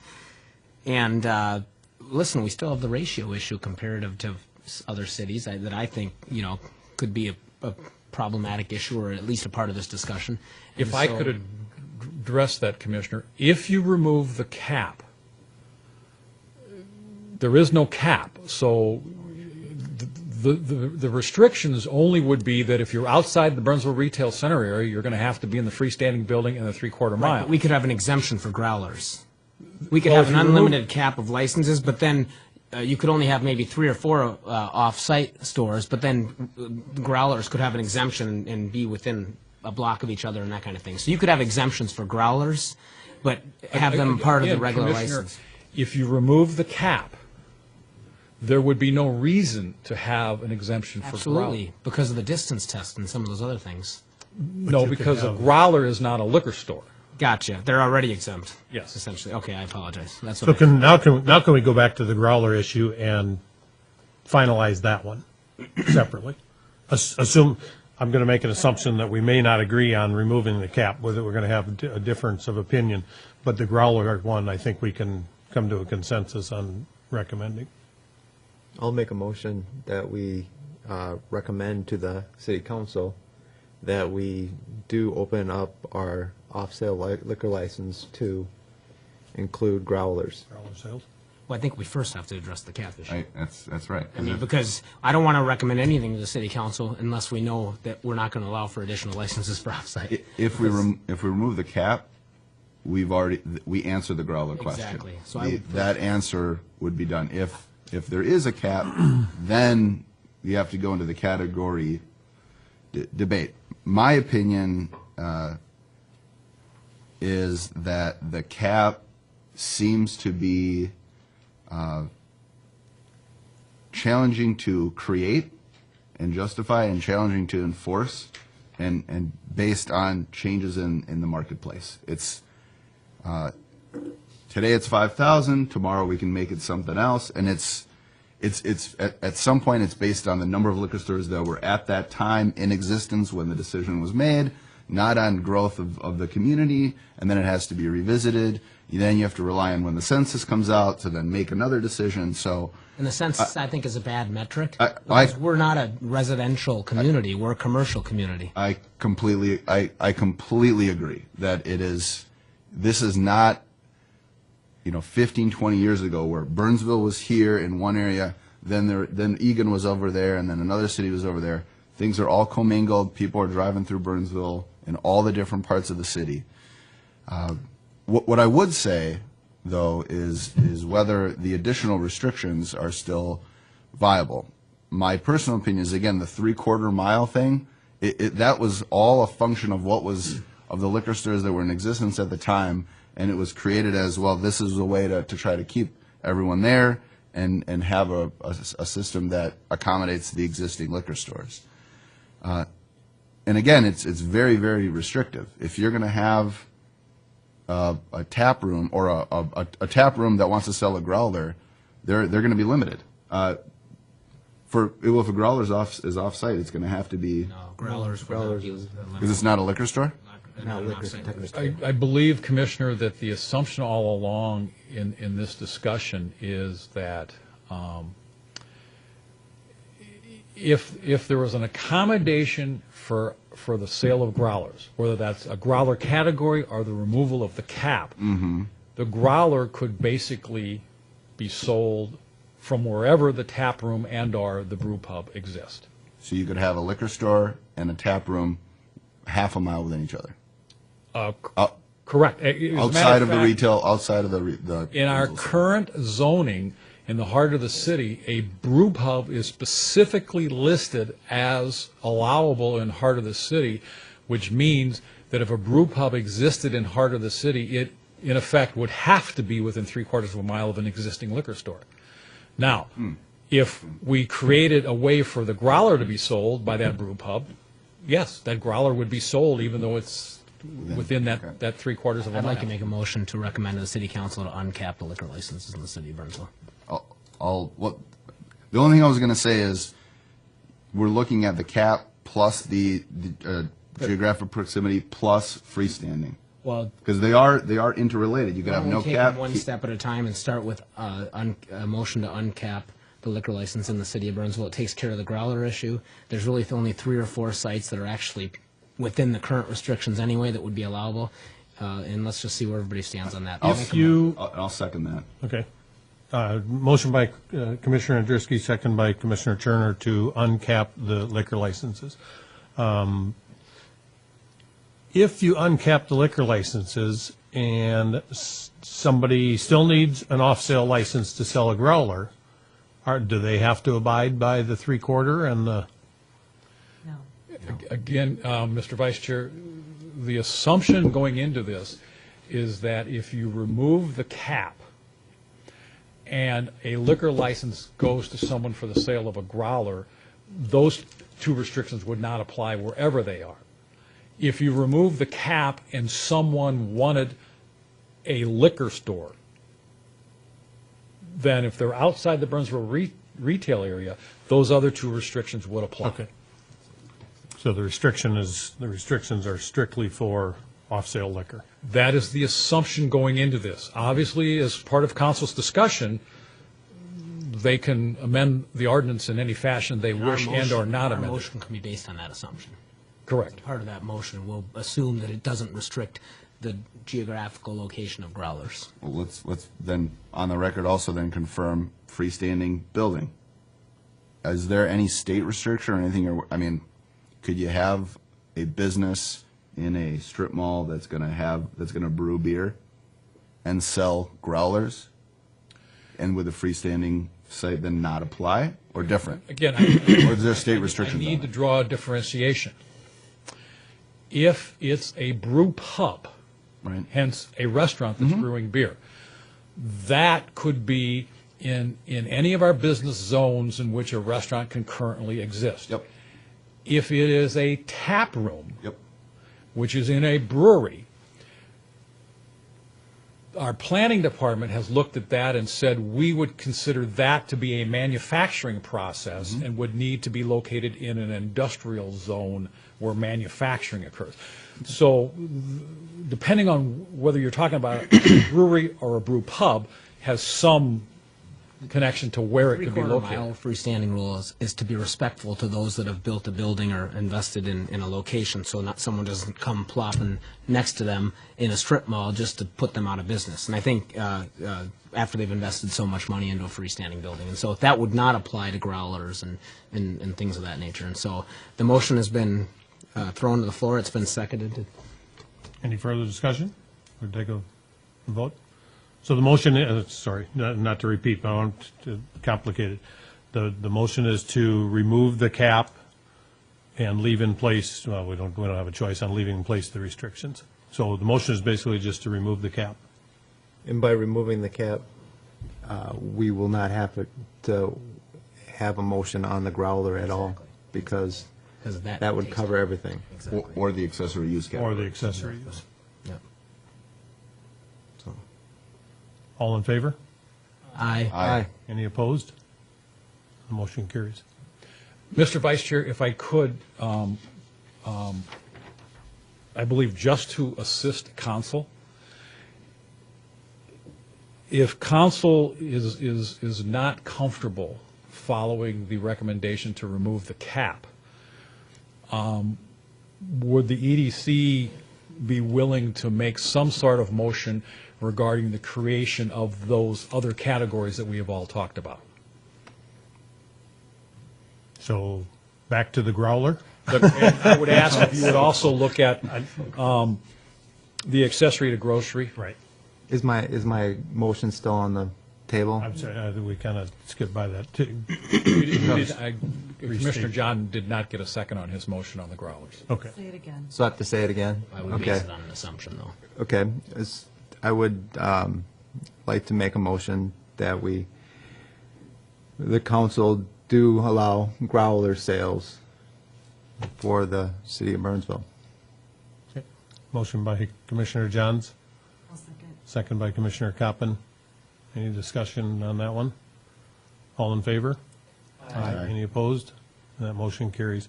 So then the accessory, A motion on the grocery accessory that the city council, we would recommend that the city council does pass or create this grocery accessory category.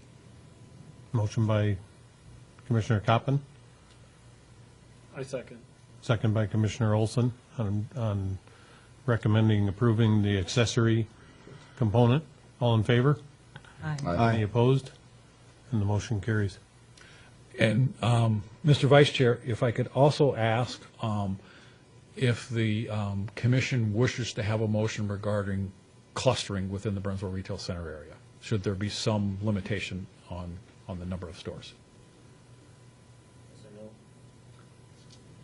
Make a motion for that. Excuse me, Commissioner Shaw is an alternate and can't make a Okay. motion. Is that, and I have to get back to all the votes we just made, based on, does that matter based on what type of also license, or is it not going to? It only matters in the sense, Commissioner Kramer, is if council wish to make it, let's say council decided not to remove the cap and not to create those two categories, but wish to address clustering, I believe they would at least like the input from the commission as to your feelings regarding whether clustering should be limited or not limited. Could you go back to the clustering slide, please? I think it was about making it 6 or something. There, the slide is slightly outdated. With the closing of Haskell's, there are 5 liquor stores that exist in the Burnsville Retail Center area. When Haskell's was there were 6. As the ordinance currently reads, if someone wanted to put a store in the Burnsville Retail Center area effective July 1st, when Haskell's license has expired, that could happen. The question on the table before council is, should they do something to limit the number of stores that can actually cluster in the retail center area? And there currently is no limit. You could There is no- potentially have all 12 there, Well, as the correct. ordinance is today. Correct. The only limit is the cap, Right. assuming the other 6 stores outside the area closed. We have a long history of showing that there's about 5 to 6 that usually fluctuate within that. You made the comment that 5 to 6 typically fluctuate in there anyway, or have been now for quite No. some time, correct? Did you make that comment? The earlier? only liquor store in the Burnsville retail area to close is Haskell's. Right, so they've had 6, now 5 for. Yes. It, Since is Blue probably Max about is Blue Max considered that? Blue Max is actually right outside what is considered the retail center area. So in effect, when Haskell's was in existence, there were actually 7 liquor stores on County Road 42. It's just Blue Max is outside the retail center area, and hence they are within the ordinance that requires the freestanding building in a 3/4 mile. But the 6 is a relatively new, within 4 or 5 years is a pretty new number. I believe the Total Wine this year would have been the 6th one to go into the center area. But 4 years ago, only 2, right? 5 years ago? When we changed the ordinance in '09, there was 1 liquor store in the retail center area. That would be MGM. Upon changing it, Cub and Byerly's immediately applied and got licenses, and then Costco was built and got their license. And then it basically sat that way until I think it was the following year when Haskell's, I believe, got it. And then everything sat that way and actually was limited because there were no more licenses available. And then Total Wine basically applied and got a license after Red Hawk terminated their license. Yes. Again, Dave Heltman, Red Lion Liquors. The clusterization, I think it's such a bad idea. And the Byerlys, the Haskell's that just went out of business, they went out of business because a 6th store was put in that area. And you have to make money. You have to make money, you have to pay your bills, you pay your rent, you pay your employees. Their final nail in their coffin was Total Wine Spirits. And it would have been anybody. It would have been Liquor Boy. It could have been anybody else. So the clusterization does matter. It's not a healthy business environment to have so many business alike in the same area. And right now, I don't know of anybody. I know a lot of people who own stores, and I don't know anybody who would want that liquor license, Haskell's liquor license right now, unless it was a Trader Joe's or some kind of accessory kind of operation like that where they could sell other things. Because the competitive pricing within the liquor industry now is just, the margins are so tight, nobody's going to invest in that. Nobody's going to do that unless it's going to be a Trader Joe's. Commissioner Turner? What do you think the cap should be? I think where we're at right now is good. To have more licenses for brew pubs and for the growler sales, that's good. That's fine. And if you had 5 more, 10 more, 20 more, that wouldn't be a problem. But you have to watch out the unintended things that can happen when you take caps off or when you have other liquor license. Hypothetically, if up in the Burnsville Center, they open up 2 brew pubs. Well, one doesn't make it. Can somebody come and buy that brew pub? And seeing as how he has an off-sale license, can you open up a liquor store? Well, we've already voted on the Well, number of licenses, so. So that there is separate distinction that cannot happen. When I just hear off-sale license, I hear off-sale license. And off-sale license is what we have. So I'm afraid that, an unintended thing might happen that, if the brew pub didn't work out, there's an off-sale license open and a liquor store could open. So that category for growlers should be specifically for growlers and nothing else. You just have to make sure that is written in that way. So somebody might go, hey, we got a loophole here. Those kind of things worry us.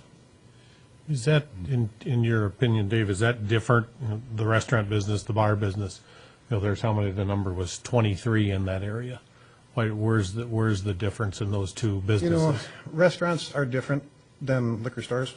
They're their own unique thing. And you know what? And I shouldn't say that. Liquor stores have their own unique thing. I mean, ours, we pride ourselves on customer service. I mean, we're not the cheapest place in town, but, we have a good product. We try to know all of our customers. We have a beautiful environment. We're very proud of it. And going back 10 years, when we rebuilt Red Lion, we were held to a higher standard because we were building in the heart of the city. And we had all this, we had to beat a minimum height requirement of 25 feet. We had to be 30% glass, 25% ethos, 60%, whatever. It cost us a lot more to build that building. We'd have looked at it a lot harder if the mile restriction would have been taken off. That would have been a lot more of a gamble. It would have taken a lot more, to make that operation work. So, we needed that. That 3/4 mile was instrumental in our decision to rebuild. And we built a great store. I mean, a lot of you have been in it. It's a nice store, so we're proud of it.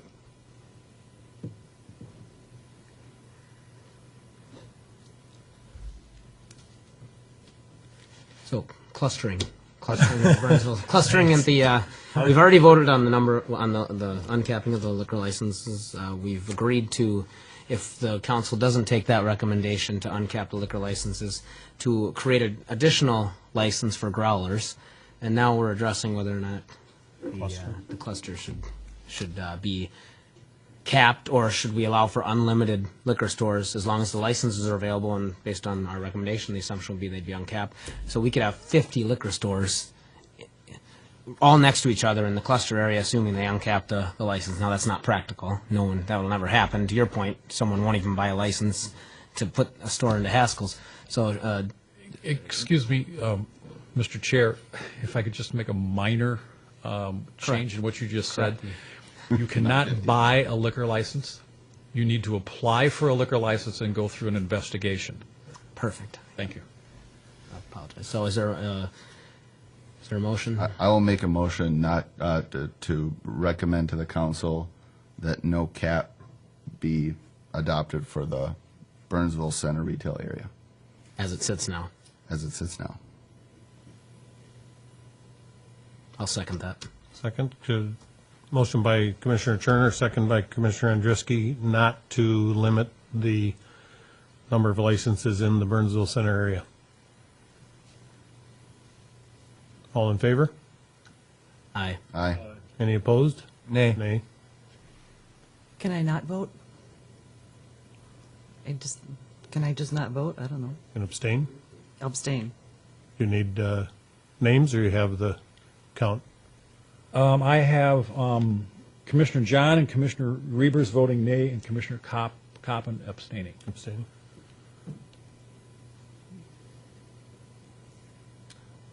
Thank you.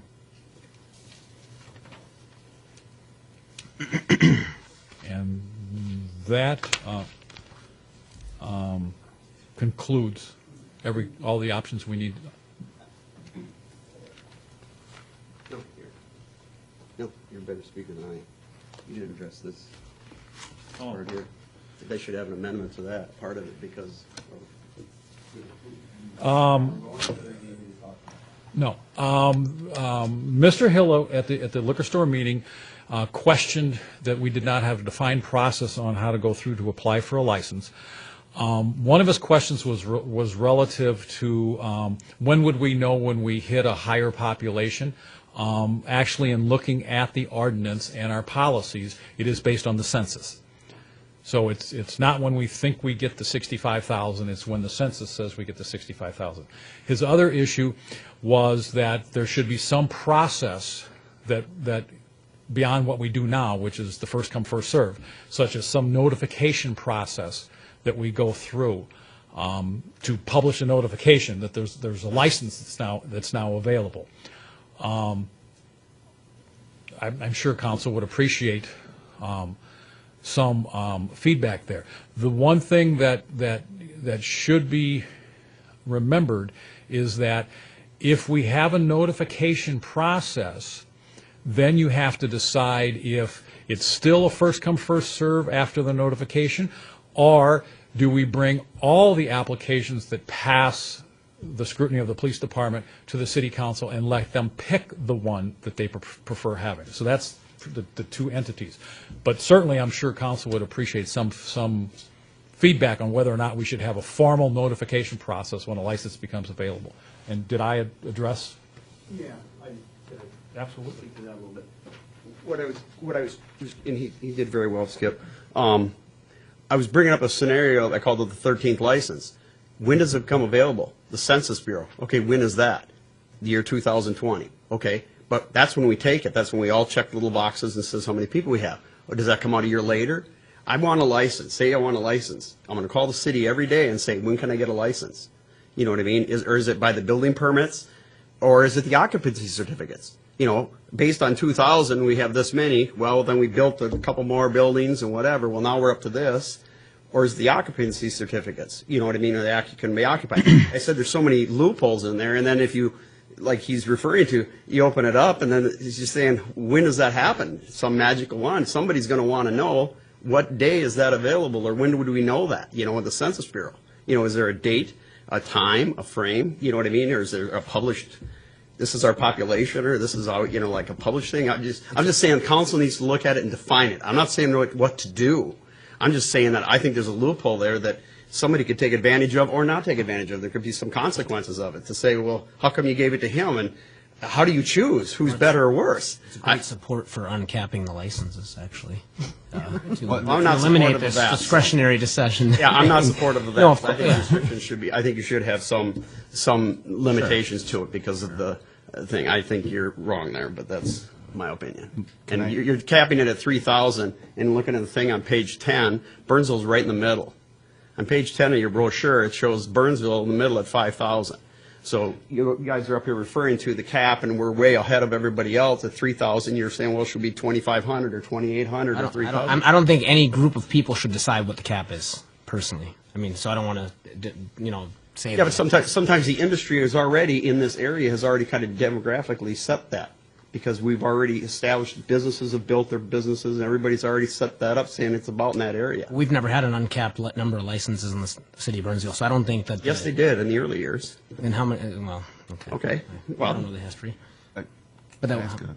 Go ahead. A I was question. really just trying to address that because if No, you it's a amend great the other point. part, you need to amend the discussion on that because it's number 6. Need to stay on cap.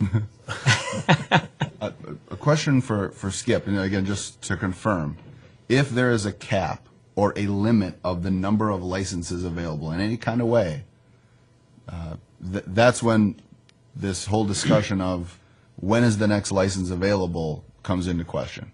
So if there is a cap, if there's a cap on a cluster within a particular area, it's the same question, which is when is the next license going to be available? Doesn't everybody have a right to know?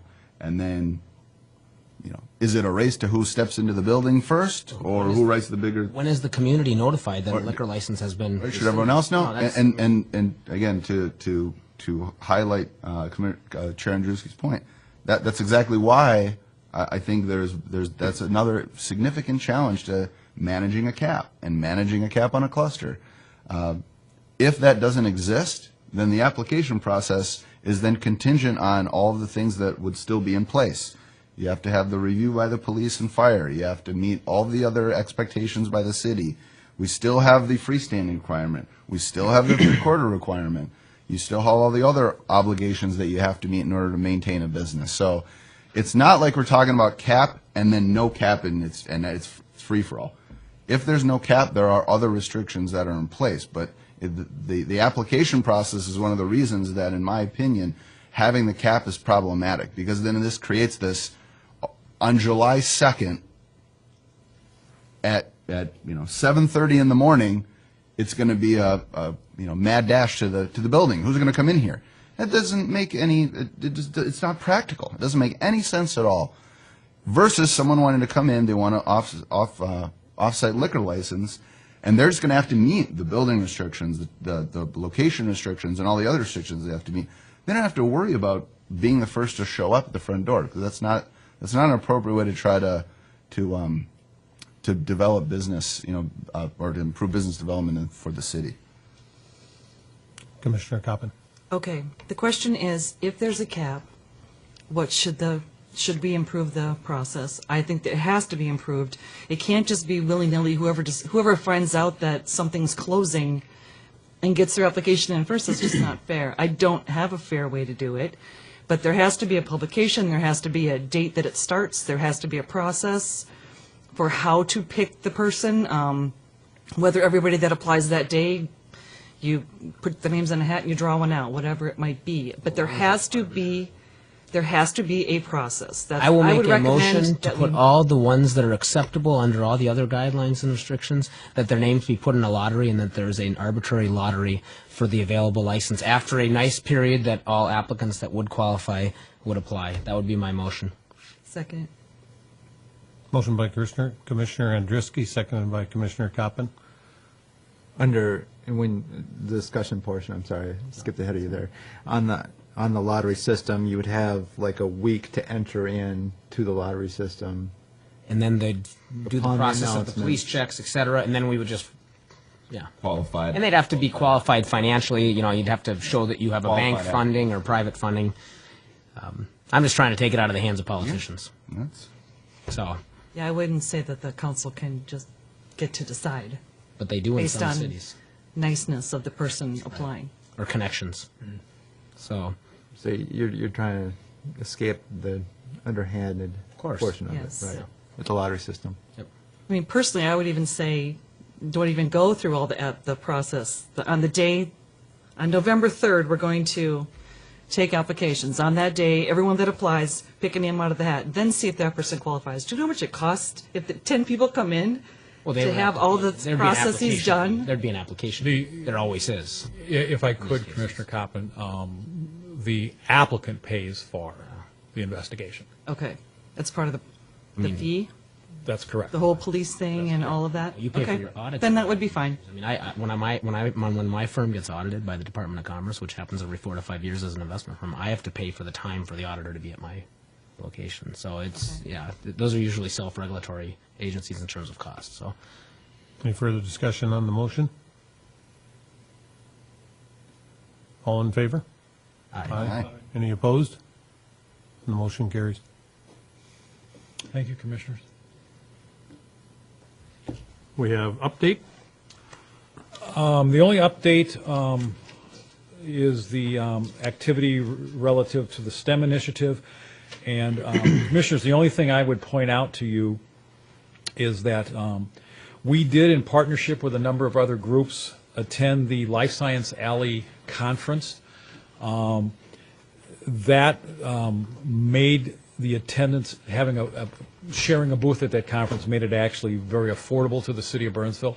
It would be our intent, even though we will drop our membership in Life Science Alley this year, is that if Deed spearheads a process in which they'd have a shared of a booth, that we'd go and share that booth. To put it in perspective, our cost to be a share of that booth was $250. The cost to have actually had the booth at Life Science Alley was like $1,000.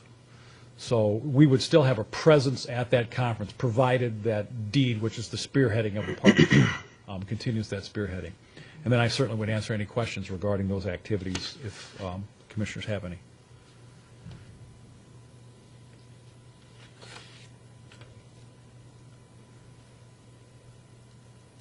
None?